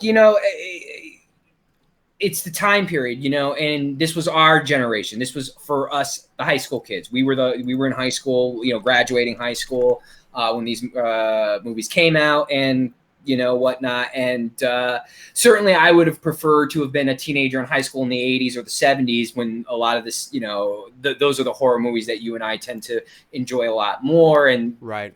Are revered to be the pinnacle of horror films, but you can't knock it. It was the time, Wes Craven, regenerated the horror genre with Scream again, and and then you had this domino effect with I Know and Urban Legends and all this stuff. And I know it's easy to kind of knock things and look back on it and go, oh my God, but it was a part of our teenage years. And, absolutely. I enjoy it. I enjoyed watching Urban Legends today for the fun film that it is. I don't take it seriously. I'm not looking for it to be some episodic, perfect masterpiece film. But again, like I said earlier in the stream, of all those movies, that would be the one movie I would love to go back to and remake it, but do it completely different, not the way it was done in that film, and make it, like I said, a little bit more darker. Right. And another great movie that is often forgotten that came out during that string in 1999 was Kevin Bacon in Stir of Echoes. Oh my God. That's right. I love that film. That's actually a very good movie. And a fun horror film we got in that late run called Frighteners with Michael J. Fox. That's right. Yeah. There's a lot of, there was another one here I was looking at. Where is it? I love Frighteners. I took my dad to see that. Well, then, of course, you got The Sixth Sense and all that. But in terms of slasher films, and again, to be fair, Stir of Echoes isn't a slasher movie, but certainly one of the better horror movies to come out at that time. So, I mean, yeah. I love the concept of Stir of Echoes. Then, of course, 99, Blair Witch. That's right. Yep, absolutely. I know what you did last summer also had, I believe, a third installment, right? That just went straight to video or something like that? Yeah, a third and fourth installment? I watched the second one, and the second one was so bad that I didn't even care about the franchise after that. I went to the theater to see the second one, and it was pretty atrocious. I'll tell you that. Good. I mean, I love some of the scenes with your girl in her bathing suit there on the island, but that was great. That was great. That's about the only redeeming quality to that film. That, like, okay, if I want to see Jennifer Love Hewitt in a bikini, I'll go and watch that moment, and then that's it. That's all I need. Yes, I can. And now, because of YouTube, I can just YouTube that moment, and there you go. Exactly. So anyway, do you think we should open it up to the chat room now? We could do that and take your questions. Yeah. I'm ready. I'm ready for them tonight. By the way, I want to give a quick shout out. This was from she started following me on Instagram because of you and enjoyed the show. Her name is Brittany, who watches us. Nice little 8x10 autograph. Robert Englund and Heather Langenkamp in this iconic scene from Nightmare on Elm Street. I don't know if you can see it. It's kind of I can see it, though. That's awesome. Yes, thank you, Brittany, very much. Heather wrote, I dreamed about a guy in a dirty red-green sweater, Nancy, Heather Langenkamp. And Robert wrote, I'm your boyfriend now, Nancy, Freddy Krueger, Robert Englund. So, Brittany, thanks for the support on Instagram and on the show with us, and I really, really appreciate that. Brittany, you rock. That is awesome. I thought you were going to say, Tony, I had a dream last night about you, Tony. And yeah, I wish. But hey, I mean, look, that would be amazing. That would be amazing. If I was in front of Heather Langenkamp and she was signing something personalized to me, I might suggest that. Hopefully she has a good enough sense of humor that she would. 2019. Well, no, I know what you're saying, but hopefully she'd have a good enough sense of humor to get, it's a joke, obviously, right? It's just a funny joke or whatever, but maybe she wouldn't do that. Who knows? But, okay. So we got some, on doing this show, you guys ask a lot of great questions. You support me and Dave very well. And, the thoughtful shit that you guys do at times, man, don't think it's not appreciated. It is very, because I know you get some shit sent to you as well too that are autographed and whatnot, and it's very appreciated that you guys even think of us to do something like this. Like, absolutely. I mean, really, it's very cool. So yeah, no, it is. It's not why we're doing it, but it's always very nice and appreciative and flattering when people on their own poster thing here recently, right? Of Nightmare. Something I saw you shared a picture, a poster autograph signing, a poster. Oh yeah, no, it was about a month or so ago. Somebody sent me a signed Adrian King Friday the 13th poster. Yeah, and it was personalized. It says to Dave. Now, that's cool as shit, man. Absolutely it is. Now, I already have a Friday the 13th poster, that exact one plaqued outside my door. So this one I've rolled up, and it's in a tube at the moment because I don't have anywhere for it, and I certainly don't want to just tape it to a wall because it's got the personalized signature on it. So I'm just kind of, maybe I'll get it framed or something like that. I just haven't done that yet. But yeah, no, it is. And then of course the masks and and things that people send. I mean, it's always flattering. And if people want to send, obviously there's the address below in the description. So, but anyway, yeah. So let's jump in. If we'll answer your questions. James Wan relaunching I Know What You Did Last Summer on Amazon series. What do you think? Before we go to the questions, just get a quick opinion on it. What do you think? I like James Wan's directing and horror sensibilities, but I will say that, and he's doing the pilot. So that means he's creating an episode to sell to, like, unless it's already been approved. Usually pilots are, you create a pilot to pitch to the network, and the network, if they like the pilot, they will buy, 8 episodes and you're off and running. That's usually what it is. So I don't know if industry lingo has changed. I mean, years ago in television, a showrunner was just an executive producer. I mean, that's what, and now it's a showrunner. Now it's been that for quite some time, but that's the new lingo now, right? So I don't know if pilot has, where we stretch that has changed. I don't know if it's official and we're doing an entire season. Yeah, exactly. Or if pilot still means what it's always meant, which is we're creating basically a concept. We're going to show the network and say, see, imagine this, but 10 episodes. And if they like it, they'll buy it. So, I mean, but James Wan is not directing. He's doing the pilot to sell it. Right. Exactly. And then if they like it, they'll. I'm with you. That's why I'm not totally buying it, because I've seen the shit show with Scream now in all 3 seasons. Even though I know they brought back the original Ghostface costume in this 3rd season and the voice, it sucked. Like, I could and I'm not a writer. I can write better dialogue than this shit that I saw this season. So that's why, I saw the news and I'm like, I'll mention it briefly here at the end. I'm not super I like James Wan. He has not let me down, but it's like, what are we going to get after that? That's right. Yeah. Right. Exactly. Okay. Q&A portion. Here we go. Super chat comes in. Thank you, Aaron Keller. A little something for you guys because you're awesome. Keep it up, boys. Respects. Well, thank you very much, Aaron. Much appreciated. Let's see here. Michael Anderson says, does the internet and social media's negatives outweigh the positives on society?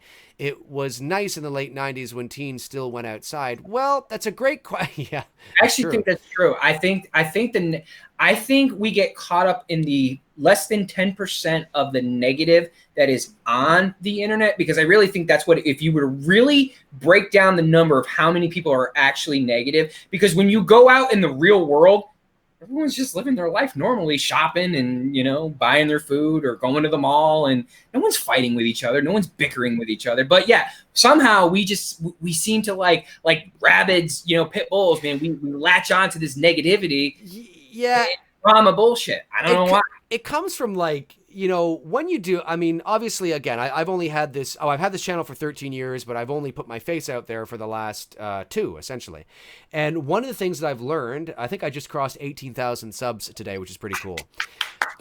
So one thing that I've learned about doing this channel is, everybody thinks, and it's not that they don't, but especially when you're in a space like pop culture and fandom, and there is a lot of toxicity online. I think Tony is right. The good far outweighs the bad, but the bad is very loud. And when you start doing a channel, people start, when you give people a keyboard and ambiguity, they say anything they want and there's no repercussions for it, and they think their opinion matters, and they get very irate and upset when their opinion is not shared by other people's opinions or thoughts. And I find that, even just from a sociological perspective, really fascinating, that it bugs so many people when they're not agreed with, and it's just interesting. It's interesting to watch the world of fandom and how it takes place, and who comments and all that kind of stuff. And at the end of the day, I always approach my videos and this channel with, listen, I'm going to tell you what I think is a fucking piece of shit, and I'm going to tell you what I think is fucking fantastic. And if you agree with me, that is great. And if you don't, that's okay too. I can never take your love of Halloween 5 away from you. If you think Halloween 5 is amazing, misunderstood, unappreciated, that's awesome.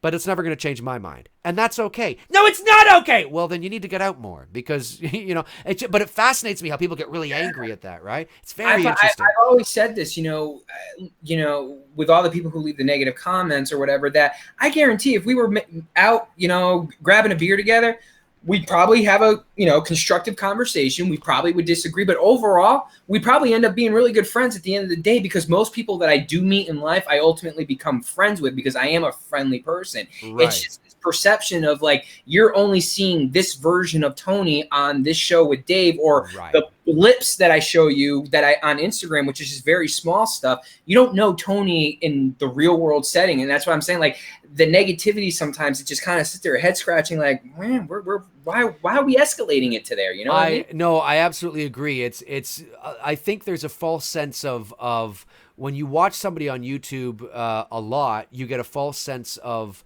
identity. I mean, you think that you know them because it's like it's like having a news anchor that you watch each and every night for 30 years. I've been in your living rooms for 30. You feel like you know the person. It's the same thing with this. It's just the modern age of that, and there's so very little that the viewers really know about us, in terms of personally. God, if I could open up that Pandora's box, I'm sure I'd shock. I would shock a lot of y'all, and probably have a lot more in common with a lot of y'all as well too. Right. So exactly. Anyway, you had a bunch of super chat come through. I don't want you to miss out on those. All right, great let's see here. By the way, on that. Yeah, great question. PC Pierce says, Dave, you told me to ask you tomorrow, and your answers will be different. So I'm asking you tomorrow.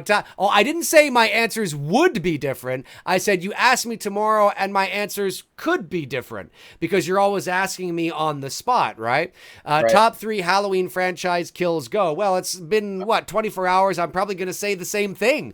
I mean, I haven't really had time to think about it. So, the top 3, the killing of Bob, the killing of Linda, and the killing of Janet in Halloween 2. But ask me again later. When I say later, ask me again 6 months from now, right? You know what I mean? Not the next day. That's a little too close together there, PC, but I appreciate the support, man. You rock.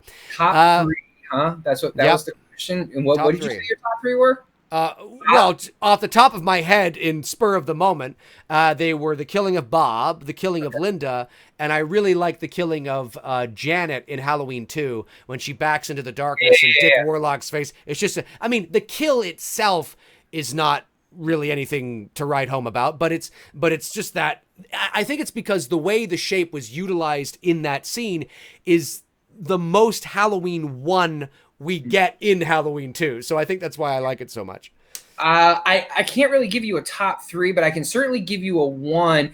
It's one of my favorites, not because it's an overall great kill, but it was the reason why I wanted to get behind a camera and create, was Judith's kill. I thought just putting the mask over the camera, again, now this is Tony watching this in 1992. Well, sorry, to be fair, it was an optical effect, so there was no mask over the camera. I get that. I get that. You mean like the creative choice, you mean, to have that look. Right. Of creating this effect of the mask going over, and this the POV. Right. I just thought that was beautifully done between Carpenter and Cundy and whoever. I'm sure Tommy Lee had a little bit in saying it as well too.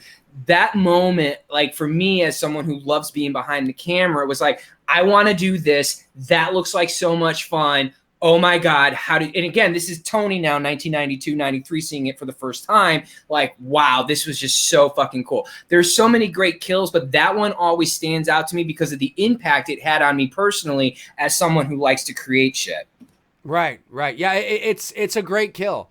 It's a great kill. And I know how there's some people that say that, well, why does he look at his knife, when he's killing her? And even Carpenter has said, yeah, he's kind of, looking at stuff. If you take it literally, right? But there's a few things happening in that moment. There's the subjective POV that we see, Michael, right? And he comes into the room and blah, blah. But then there's almost a moment that you have to become objective within the subjectivity. So it's almost like, it's not necessarily, you can interpret it this way, but it's not necessarily that Michael is watching himself. It's almost like just for a moment, that's just the it's just the illustration of what's happening, right? Yeah. And showing the viewer, oh my God, look at the ferocious, knife come down and blah, blah, blah. It's not necessarily in the narrative that Michael is going like this, but it certainly can be interpreted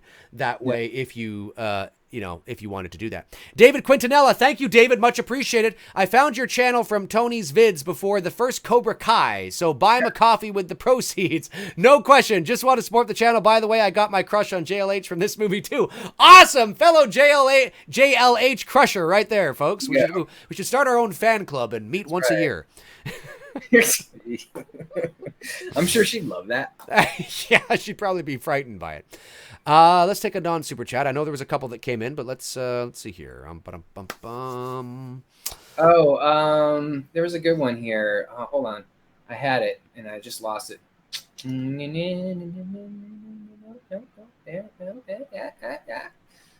lost it again. Hold on, I got you.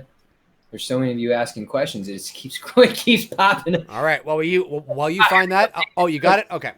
Kenny _525. Dave and Tony, favorite horror comedy. His is Tucker and Dale versus Evil. Yeah, that's a good one. Favorite. I don't want to be cliche and say Shaun of the Dead. Let me think about this for a sec. See, I really, because it is in the black comedy, man. I fucking love Happy Death Day. I really do like those two, both of them. I thought Blumhouse did a really good job because you hadn't seen a black comedy movie in a long time. And I really like the execution of that. I didn't want to go cliche and say Shaun of the Dead because I know that's like the first go-to, quote, horror comedy film, or Zombieland, because we just saw the trailer for Zombieland 2, which I'm totally pumped for that. I loved. Did you see the trailer for Zombieland 2? Academy Award winner, Academy and I know. I was fucking dying during that. I was like, that's one of my favorite trailers, just because of the comedy behind it and getting it. Right. But Zombieland's a great one too. Even Texas Chainsaw 2 is technically a black comedy. It really is. Which I get why they did it, but man, it diminishes everything they did in the first film. So I'm gonna go with Happy Death Day. What are you gonna go? That's good.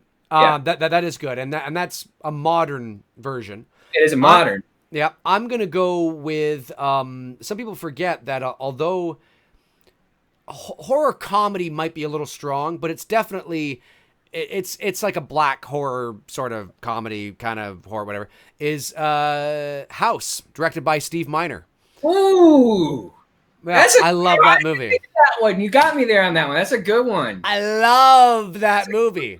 Yeah. I love House. I love it. I love when he's digging the holes in the back. One you never touch. Nah, it's such a great movie. George Wendt from Cheers is in there.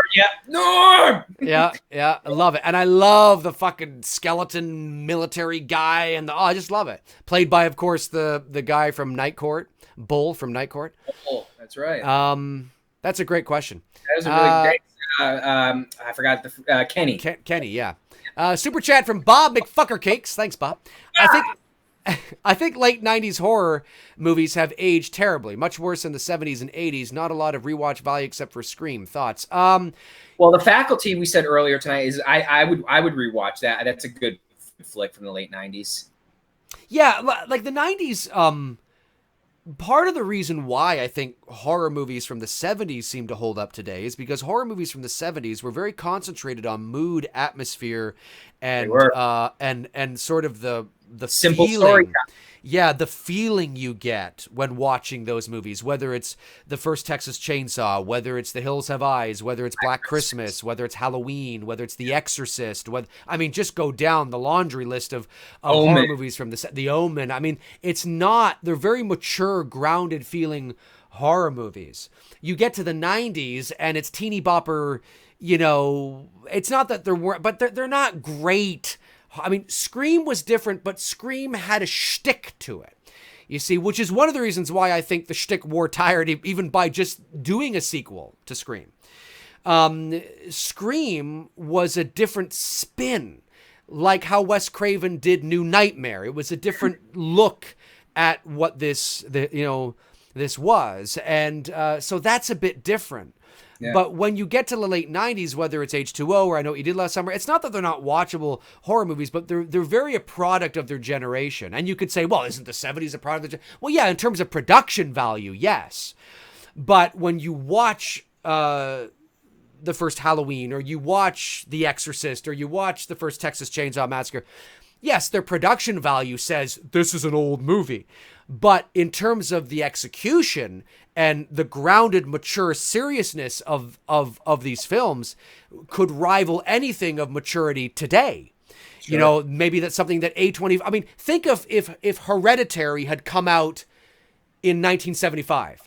Right? It would have been like The Exorcist in terms of its maturity and all that. Like, it would have been, oh my God, this is so creepy and weird and kind of shit, right? So it's that the 90s horror movies, once you get into the campy college shit, which they weren't doing in the 70s, you see. Or the 80s. Well, ish. Yeah, right. Ish. Right? But in the 90s, you really have... It's just a product of their time. So when you watch something like an urban legend, it's like, this is so 90s. This is so college. This is so... You know, where you weren't getting that with Texas and Halloween. And it's not that there weren't things that happen in those movies that you go, oh, okay, these are 17-year-olds. Like, oh, hey, Laurie, are you going to the dance? You know, okay, fine. But it doesn't revolve around those things. So like kind of how I was talking earlier. So I think, we could have a whole show on this, but I think that's part of the ballpark of the problem, I think. Yeah. Because you're rewatching, it's the stories that stand the test of time, right? Yeah.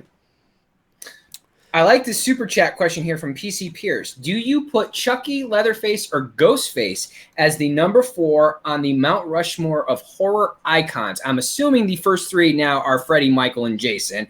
I got to believe that that's the first 3 in the 4th spot. For me, I can't speak for Dave. For me, I probably would put Leatherface as the 4th. And like, you know, if you've ever been to Mount Rushmore, there's the Sitting Bull statue. And I think there's something else there too. I would have Ghostface and Chucky as like the honorary statues, kind of juxtaposed to the 4 key guys up on Mount Rushmore. I don't know, Dave, who would you put as the number 4? It all depends on the criteria for which we're analyzing why the first 4 or the first 3 are up there to begin with. Sure. I would say if I just at face value, I would probably put... Yeah, see, it all depends on the criteria. If we're... Good question. It's a good question, but instinctually, I might lean Ghostface because of out of the 3, Chucky, Leatherface, and like I think it would go Ghostface, Chucky, Leatherface, or maybe Chucky, Ghostface, Leatherface. I think Leatherface might be at the bottom, not because he's not iconic, not because he's not deserving of. I mean, he is arguably one of the greatest of all time, but you can make the argument that there's really, minus the remake, there's really only one good movie with him in it. It's true. But you could make the argument and say, well, there's really only one good movie with Scream. But the way Scream embedded itself into the pop culture, Scream, it mass, right? It was that timing. It revitalized the genre, right? Which was otherwise dead in the late 80s to early 90s. So the way Ghostface and Scream hit the pop culture running, it was just like, oh my God, like he was everywhere, and it became part of the pop culture vernacular, and so I think you could make an argument based on that the image of Ghostface, the image, just the look, is immediately identifiable, maybe more so than Leatherface, to a broader general audience, okay? Not horror enthusiasts, obviously, like us, but you could say Chucky. And Chucky, I think, really has only had, in my opinion, 2, maybe 3 at the most, good movies. But you think of Chucky, and people, when you think of the general audience now, not horror enthusiasts, but just the general movie-going audience, Chucky might be more identifiable than Ghostface. True. Because of he's a doll, right? So you might, when you ask somebody on the street, you show them a picture of Ghostface, they might be like, oh, that's that, you know that, and they do know it. Yeah. You show them a picture of Chucky, oh, that's Chucky. Yep. Everybody knows Chucky because it's a doll. He's small. It's very identifiable. So you show people Michael Myers still to this day. Oh, that's Jason. Yeah, but see, and then there's my point where it's like, well, what's the criteria then? Because there's no doubt that Michael, Jason, and Freddy are up there hands down, but then why are they up there? Right. Is it because Michael was the first of its kind? And that, like, what's the criteria that we are basing this on to put them there? Because that would then dictate whether or not, for me, Ghostface is fourth, or Chucky is fourth, or Leatherface is fourth, right? So it's kind of I just need to know sort of what's the criteria of it. But it's a great question. I love God, these guys are fucking amazing. I think you have one more super chat, right, that we didn't get? There's actually a couple, but let's just take see a couple of rapid fires here of some non-super chats. Tony Robinson says, what horror franchise could come back as a TV series? What horror franchise Halloween, the anthology series for Netflix. Yeah, that might be interesting. Like Season of the Witch type, anthology season, or the whatever happened to old, what's his name? Charlie Bowles. Charlie Bowles, Yeah, I think that would be a cool. I want to fucking see an entire spin-off fucking movie about Mr. Riddle. Mr. Riddle. Mr. Riddle, what's going on in the backyard, Mr. Riddle? Who is that? And then you see it from his... Riddle, you peeping on you. Wouldn't it be amazing to go back to 1978 to see Mr. Riddle's day on Halloween in that, that entire day, and he's sitting in his kitchen eating a sandwich, and he looks outside and he sees Michael standing in his backyard amongst the laundry. What the fuck are you doing in my backyard? That's probably why you got out of the backyard. Exactly. Michael Myers, my God, the Michael Myers in the chat room. Michael Myers. What is your favorite Terminator movie and why? Mine would be... This is tough because 1 and 2 are great. They are. They're so good. That's like asking what's better, Aliens or Alien or Aliens, because those are two great films. And of course, Cameron's attached to both franchises. They are. I would probably say. Oh man, that's tough. Because I really love Terminator 2, but I also really love Terminator. That's what started it all. Yeah, and although the special effects are very dated in the first Terminator, it's a really good movie. I'm gonna say, but T2 is such a classic. I'll probably say T2 for the sake of its revolutionary. I'm towards that only because I remember seeing T2 in the theaters, and I had such a ball seeing that in the theaters. Yeah, exactly. Yeah. Let's see here. Oliver Mercer. Thank you, Oliver, for the super chat. Says, hey, Dave and Tony, what are your thoughts on Eddie Furlong? Edward Furlong. I like how, he calls him Eddie. Do you guys know each other on a first name basis? Eddie Furlong returning to play John Connor in Terminator Dark Fate, and it's back to rated R. I'm all excited myself. It's back to form to me. Well, I'm not going to say I loathe. I was less than impressed with the trailer. So it just really looked like it could have been a sequel to Terminator Genisys to me. But that does not mean the movie's not going to be fucking amazing. So Edward Furlong coming back, cool, but what's his role at the end of the day? How big of a role is he going to have? We don't know at this point, how significant John Connor's character is going to be in this, and what version of. Here's the thing. Now we've seen John Connor portrayed by Christian Bale. Who else portrayed him? I know Bale's the first name. The guy in T3. I forget his name. Yeah, I forgot. What the hell is the guy's name? Anybody, whoever in the chat room can help me out. The guy's name from T3. So we've seen different adaptations of John Connor. You're looking at Christian Bale and you're looking at Eddie Furlong, and it's just like, Bale just seems like the army type guy. Eddie Furlong of what John Connor eventually becomes, right? Right. Versus to what I don't know the context of what Eddie Furlong is going to be in this movie. That's the key thing. That's right. And Edward Furlong as is, no offense to him personally, but doesn't exactly look like he's been staying in the best of shape to be fighting fucking robots. So, right. I don't know. It's a great question, though. Okay, super chat here from Joseph Rodriguez. Thank you, Joseph. Says, Dave, have you ever seen Prom Night 2? By the way, love listening to y'all when I work out. Awesome. I have not seen Prom Night 2. I've only seen Prom Night, the first one. Yeah, same here. Super chat from PC. Nope, we got that one, PC Pierce. I thought there was another one I missed. No, I guess did I get them? I did. I think I got them all. Here's a good one. Yeah. Robert Titoff. I'm sorry, Robert. I just totally fucked your name up. My bad. Dave and Tony, would you consider having a show with his two favorite movies, Jaws and Shawshank, which I know, Dave, those are too high up on your list. They are. Would we consider having a two dudes and some bullshit? I think Jaws could probably take up the full show because there's so much we can talk about with Jaws. Just everything from the production side to the movie in itself. I know Dave and I talked about doing a Jaws thing here. I think that would probably be a full show in itself. Yeah, I think you could do a full show on both movies. You could. You really could.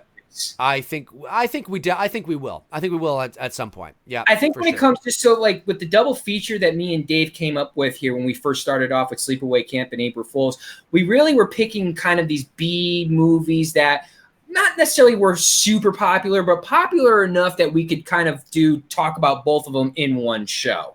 And that's what, so we're probably going to sit there and go through, maybe we might go back to like the 70s and 80s and pull 2 movies from back then for the next double feature, kind of in that lower B horror range. Would you agree on that? Yes. Yeah. Like, I mean, it's usually going to be movies that are lighter in terms of their substance, so you can get them both in within an hour and a half of speaking. At least the general consensus. I mean, Tony and I, could have continued to talk about those 2 films, but it's more of our general consensus on it. But something like Shawshank or The Green Mile or Jaws or Saving Private Ryan or, something with such deep substance is a whole show in of itself. So when we do double bills, Tony's right. Like, think of us doing a double bill of like The Fog. The Fog and Meat Cleaver Massacre. I'm just throwing names out there. The Fog and The People Under the Stairs or something, People Under Stairs, there you go. People Under Stairs is a good one. Okay, let's see here. Horror Paradise says, at Dave McRae and Tony Michael, do y'all consider the Hollow Man movies, the first one with Kevin Bacon, is needed as a horror movie franchise? I didn't even know that there was a Hollow Man franchise, but I do remember liking the first Hollow Man with Kevin Bacon. I didn't even know they made any more. Wow. Holy shit. No, okay. No clue. Didn't know that. Let's see here. Franklin Stein says, I was a fan of the 2010 Wolfman remake. Do you think we will ever get a serious modern take on the classic movie monsters without it going crazy with a different genre besides horror? The classic horror movie monsters are really... This is what I think you got to do. You have to introduce these characters to a whole new generation. I mean, even guys our age weren't watching. I mean, we could watch the movies, but it's not like we grew up with the Wolfman and Frankenstein and, the Mummy and all that kind of jazz. I mean, that's from the 40s, the 50s, and the 30s. My dad showed me a lot of those films. So I was exposed to those old black and white films because my father loves watching those old black and white monster movies because that's his childhood. Exactly. So I think... what they tried to do with The Mummy was they tried to turn it into a blockbuster, a big, gigantic summer popcorn blockbuster, and it failed. It failed, and that's not what it is. I think you've got to go small, and you've got to make it grittier.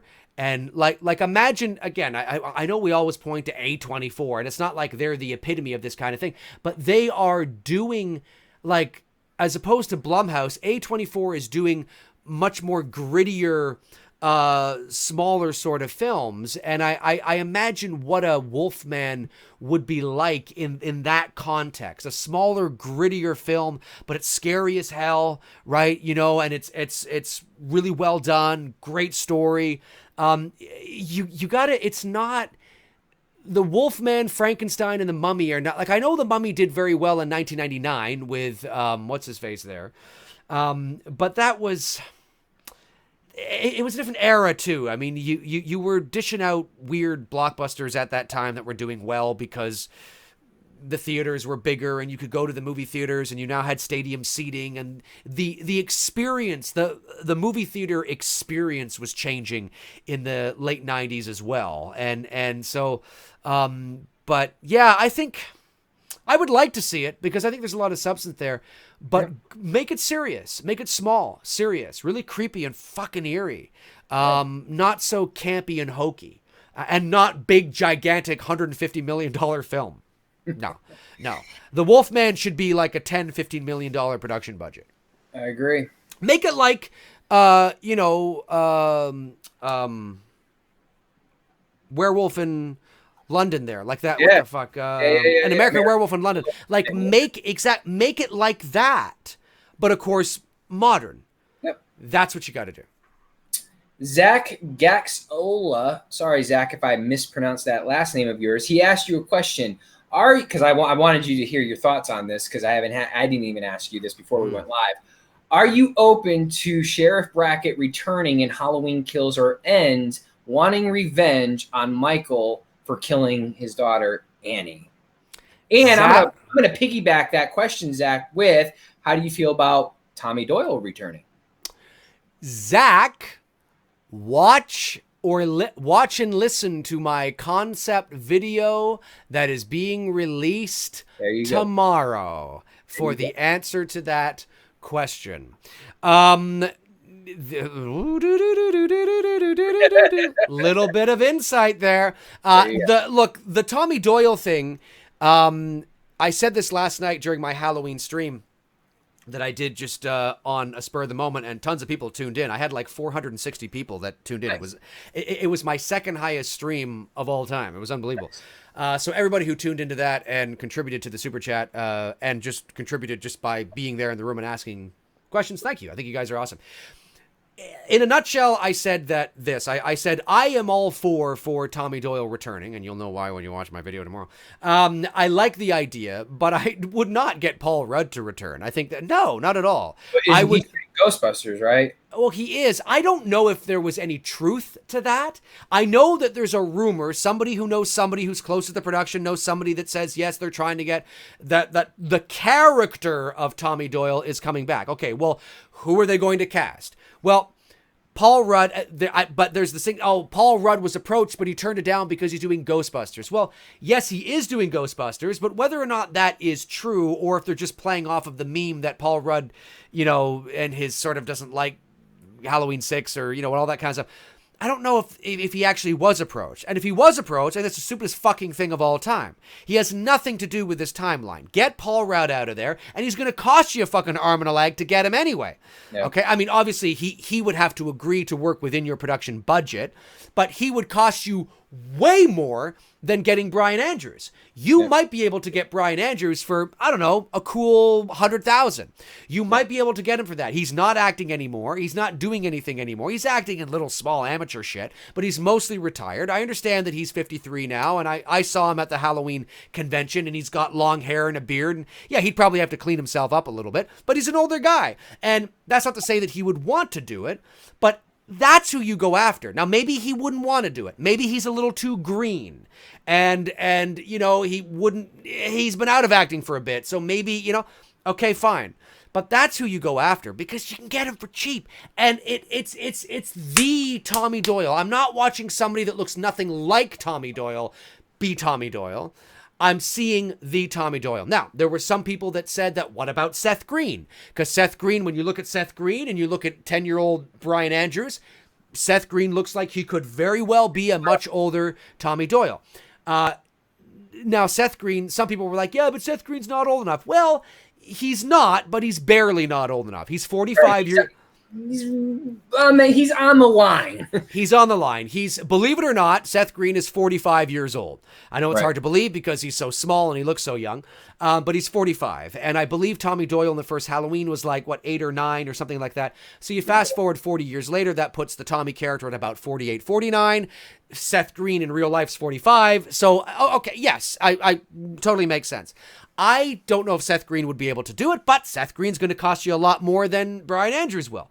So, the Paul Rudd thing definitely opens the door for those who like the timeline with Jamie Lloyd now. It's going to really confuse people for that because then people are going to be like, well, why don't you just bring back Daniel Harris? Yeah, and it makes no sense. A lot of that nonsense going on. If you brought Paul Rudd now, but most fans will probably be like, okay, cool, they're bringing back Paul Rudd, no big deal. But you will have a selective of fans out there who are going to say, well, why don't you just bring back Daniel Harris now? You know what I mean? Like, it doesn't make sense. And I just look, I'm a fan, but I'm also, a creative type. So I just look at it and I think the actors are there to serve the story, not the other way around. I'm all for doing fun little things, but then that's why you bring back Brian Andrews. You know, Right. you don't bring back Paul Rudd. He has nothing to do with this. But I like Paul Rudd. I don't care. It's not this timeline. I don't give a frog's fat ass whether you like it.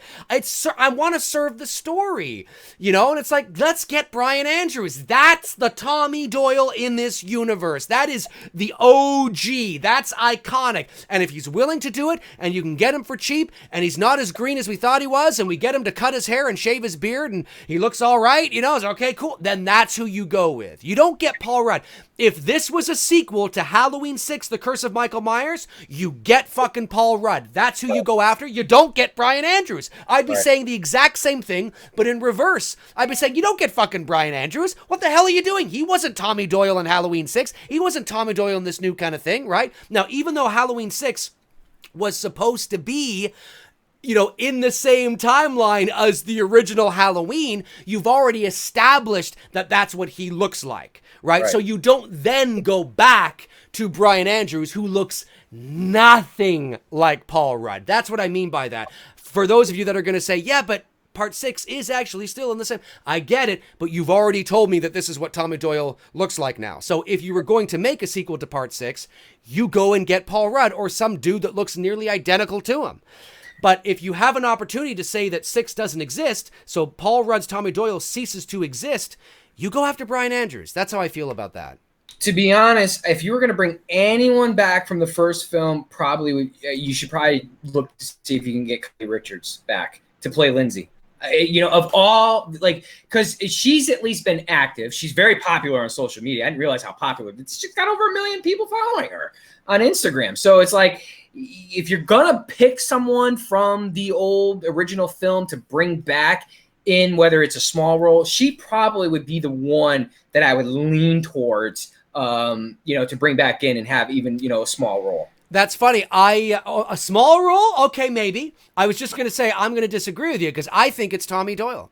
I think there's a connection there to Laurie. I think they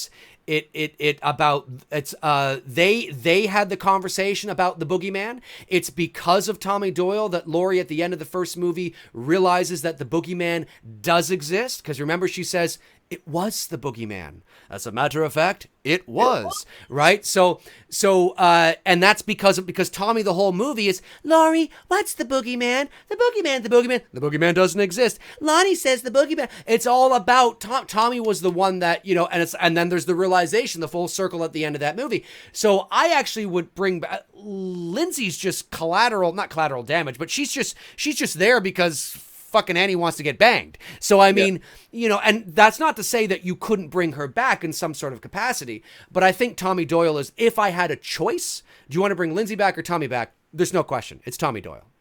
Yeah, for me anyway. Now, here's an interesting actor I'm going to throw at you, and it's one of your Canadian boys. If you were going to keep the age of Tommy Doyle at 50, however old he is, what do you think of bringing someone in on this type of acting level like a Jason Priestley? Not saying Jason Priestley, but someone in that acting tier level. You can never, talent is always great. Yeah. So yeah, 100%. I mean, but it always depends, of course, what is Tommy Doyle's role? Because that's one thing I said as well, is that I don't want, not cheap fan service. Don't bring Tom, don't cast... Yeah, don't cast Brian Andrews as the convenience store clerk that's got, you know, 2 lines and he's in it for 30 seconds. Fuck that shit. No. You know, you bring Tommy Doyle back because he has a role in this movie to play. That's why you bring him back, right? Now, if you want to put John Carpenter in the movie as a cameo, as the curmudgeon old convenience store clerk who's got 1 line who says, here's your pack of smokes, that's cool. Different. Yeah, I mean that's awesome. But don't bring back Tommy Doyle as just to go, see, there's Brian Andrews. Fuck that shit, man. I'm 40, not 10. Don't like fuck off with that shit. You know, you're gonna bring him back. You bring him back. They know the audience is smarter now, and you know the audience is wised up because people will rip it to shreds if they do that. That's right. Absolutely. Super chat from Ethan LeBlanc. Ethan, thank you so much once again. Awesome stuff. Ethan's a great supporter of the channel. I hope Kills and Ends have some good chase scenes. Me too. We didn't get a good chase scene in H18. The chase scenes from H1 and 2 were some of the best parts. Any thoughts? Stay sharp, gents. I think Tony and I would agree on 100%. 100%. Just when that chase scene with Allison was about to get going with that epic theme, the shape hunts Alice or whatever it is, it stops. Yeah. What? Yeah. So I agree. Like, yeah, because I mean, I know, I don't know, Ethan, if you're a fan of 4, but you can't knock the rooftop scene with Rachel and Jamie on top of the roof. That's one of my favorite chase scenes of all the Halloween franchise. But no, I agree. 1 and 2 had some great. In fact, some of it's to this day, it still puts me on the edge of my seat. That chase scene between Laurie and Michael, and she's trying to get the elevator door open and shit, and it's like he's getting closer. I'm like, that even to this day, I know what's gonna happen. Oh yeah, it's just Dick did.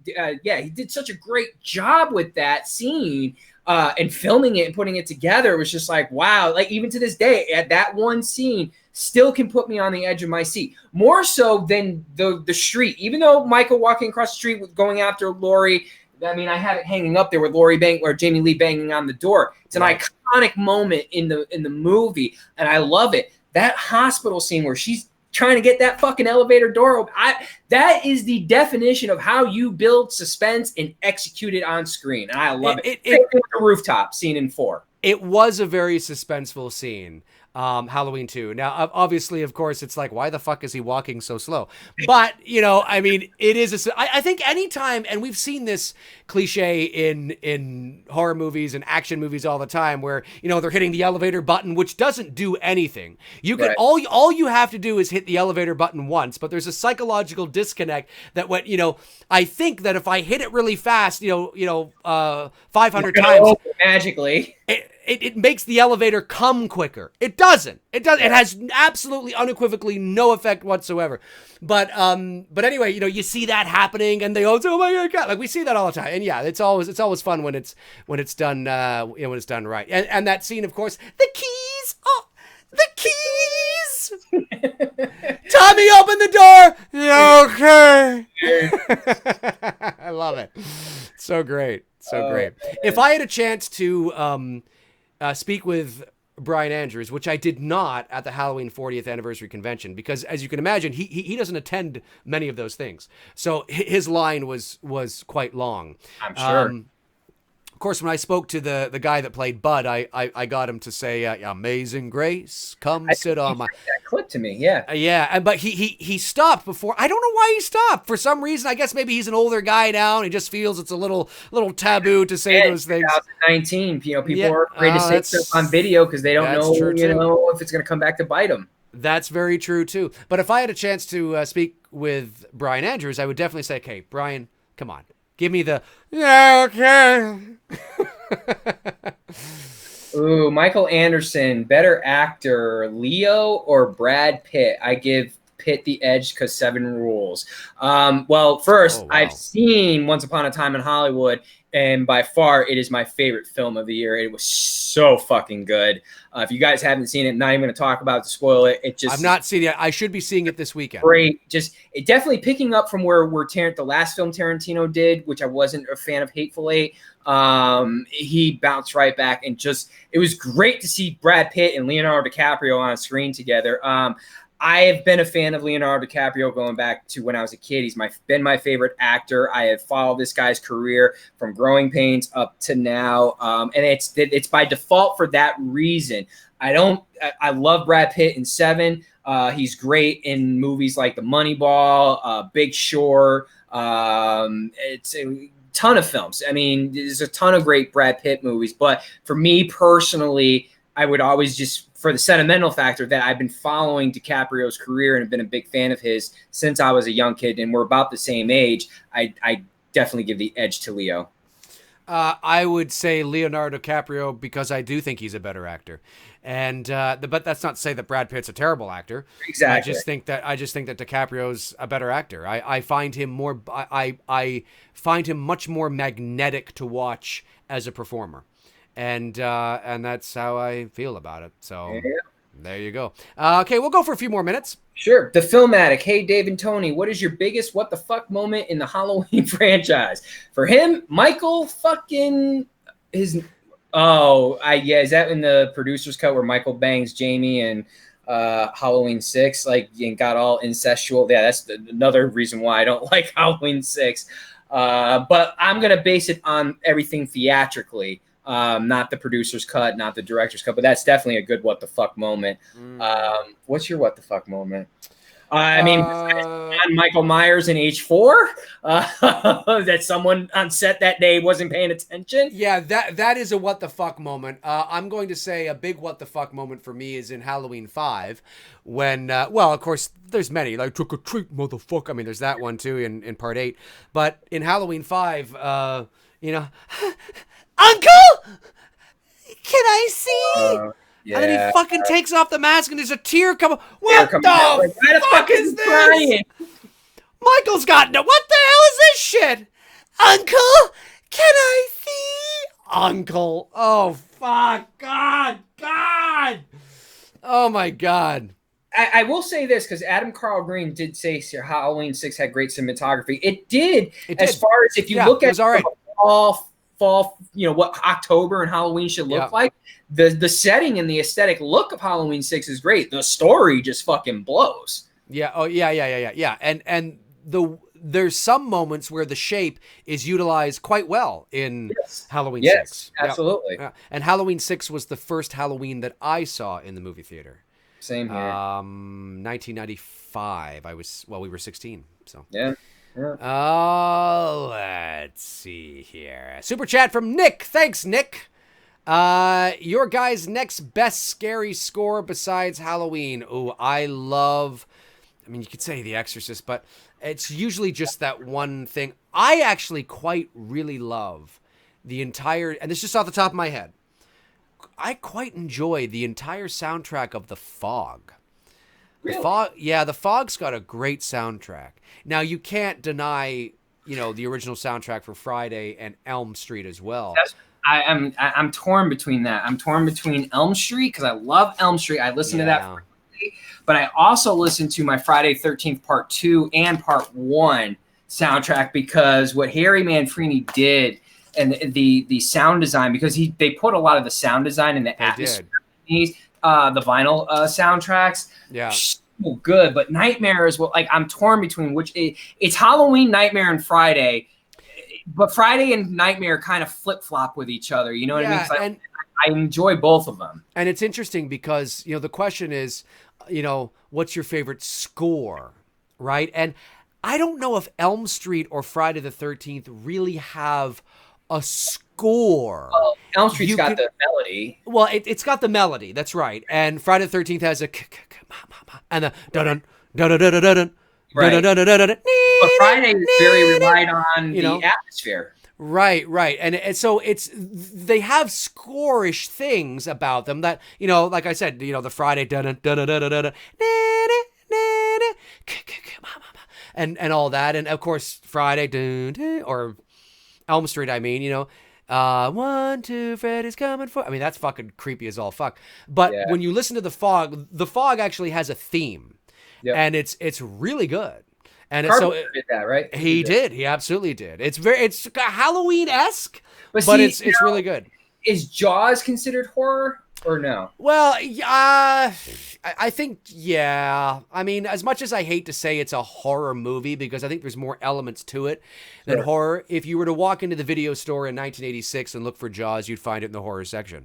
I know. So, it's, for all intents and purposes, it can be considered that. And that, to be fair, that is a great score, immediately identifiable. Probably one of my favorites. Well, it is. It's one of my favorites, 100%. Jaws is unbelievable. Super chat from PC Pierce says, Tony, would you substitute Linda's topless scene in H1 for a full frontal Kelly scene in H4? No way. Give me young PJ Souls any day of the week and twice on Sunday. I love young PJ Souls back in the day. God damn you, freaking Dennis Quaid, man. You lucky bastard. We're tapping that shit right in her prime. Right. Holy, that should do it right there, folks. Yeah, that's yeah, I know what you're saying. Yeah, PJ back in the day, man. PJ was fucking. yeah. She was Oh hot. yes. Aaron Keller says Elm Street definitely has a score. Oh, it does. But I mean, it's not something like it is a score, but it's it's not. How do I want to say here? It's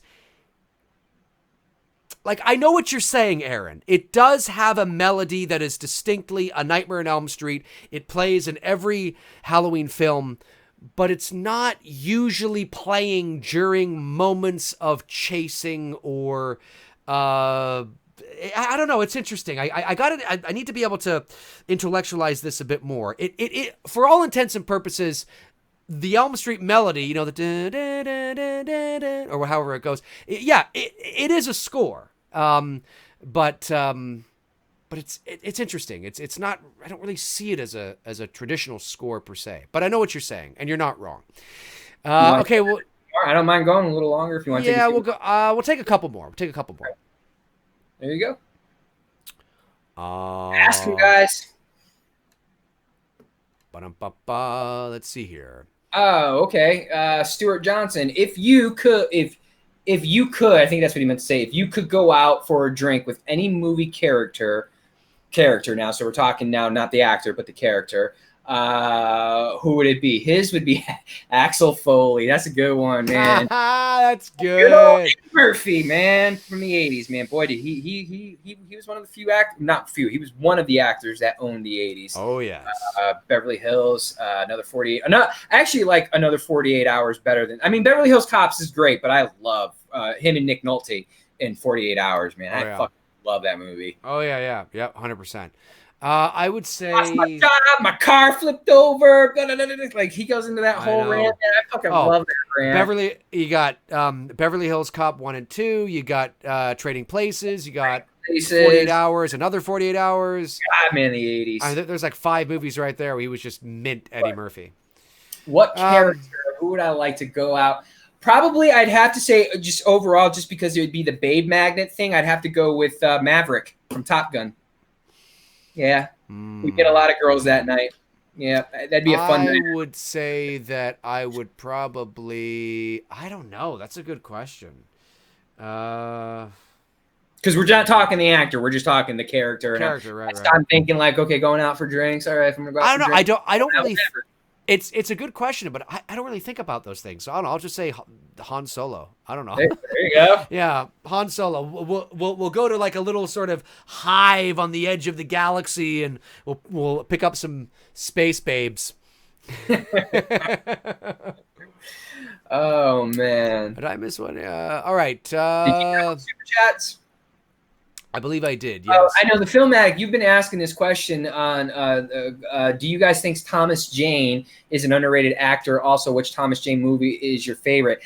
I'm gonna level with you, dude. I had to look him up because I didn't even know who you were referring to. When I saw his face, I was like, "Oh, this dude," you know, because I've seen him like he's the shark and like he's like the shark, not shark expert, but he's in Deep Blue Sea, and he's like the tough guy in Deep Blue Sea. Yeah. He's in The Mist. Punisher. I know he's Punisher. The Mist. Well, too. Yeah. He's in I actually love 61, which is the Mickey Mantle, Roger Maris movie. Him and Barry, whatever his name is, who plays Roger Maris, because he played Mickey Mantle in that. That was a good flick as well too. To be honest, I didn't know him by name. I know him now that you've referred to him. So I probably by default would have to say 61 because I really do like that movie.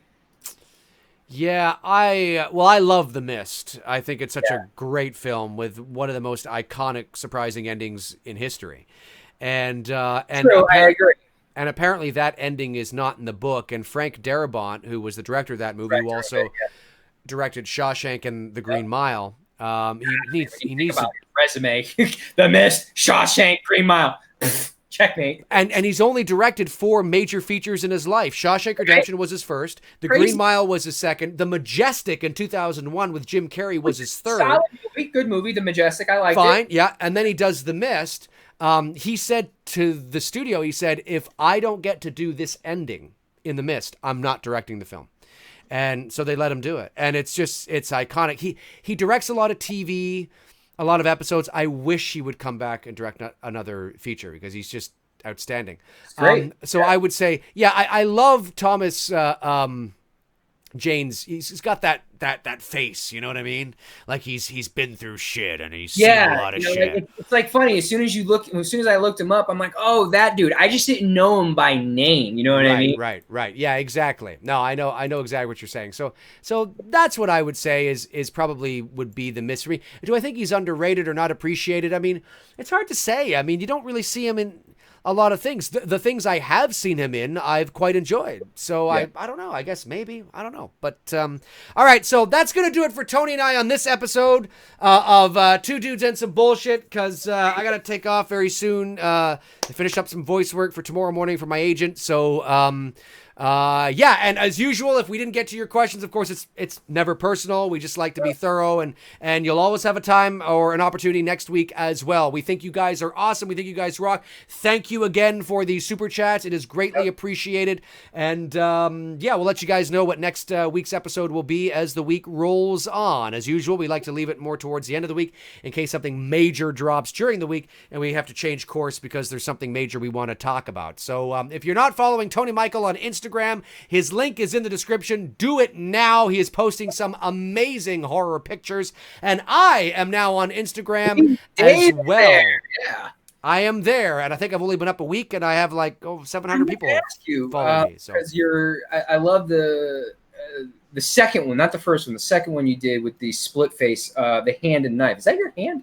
That is not my hand. No, that actually was created. That's a fan poster that was created and given to me. Yeah, the name of the artist is at the bottom there. Okay, I have to look at that again. Yeah, that's a really cool photo. I like that. I was like, man, that's some cool shit. Now I'm guessing it's supposed to be Michael's hand, right? With it totally is, because you actually can find that image online, and I don't think it was a fan image to begin with. I think it was an actual promotional image for Halloween 2018, and they just took James Jude Courtney out and put me in.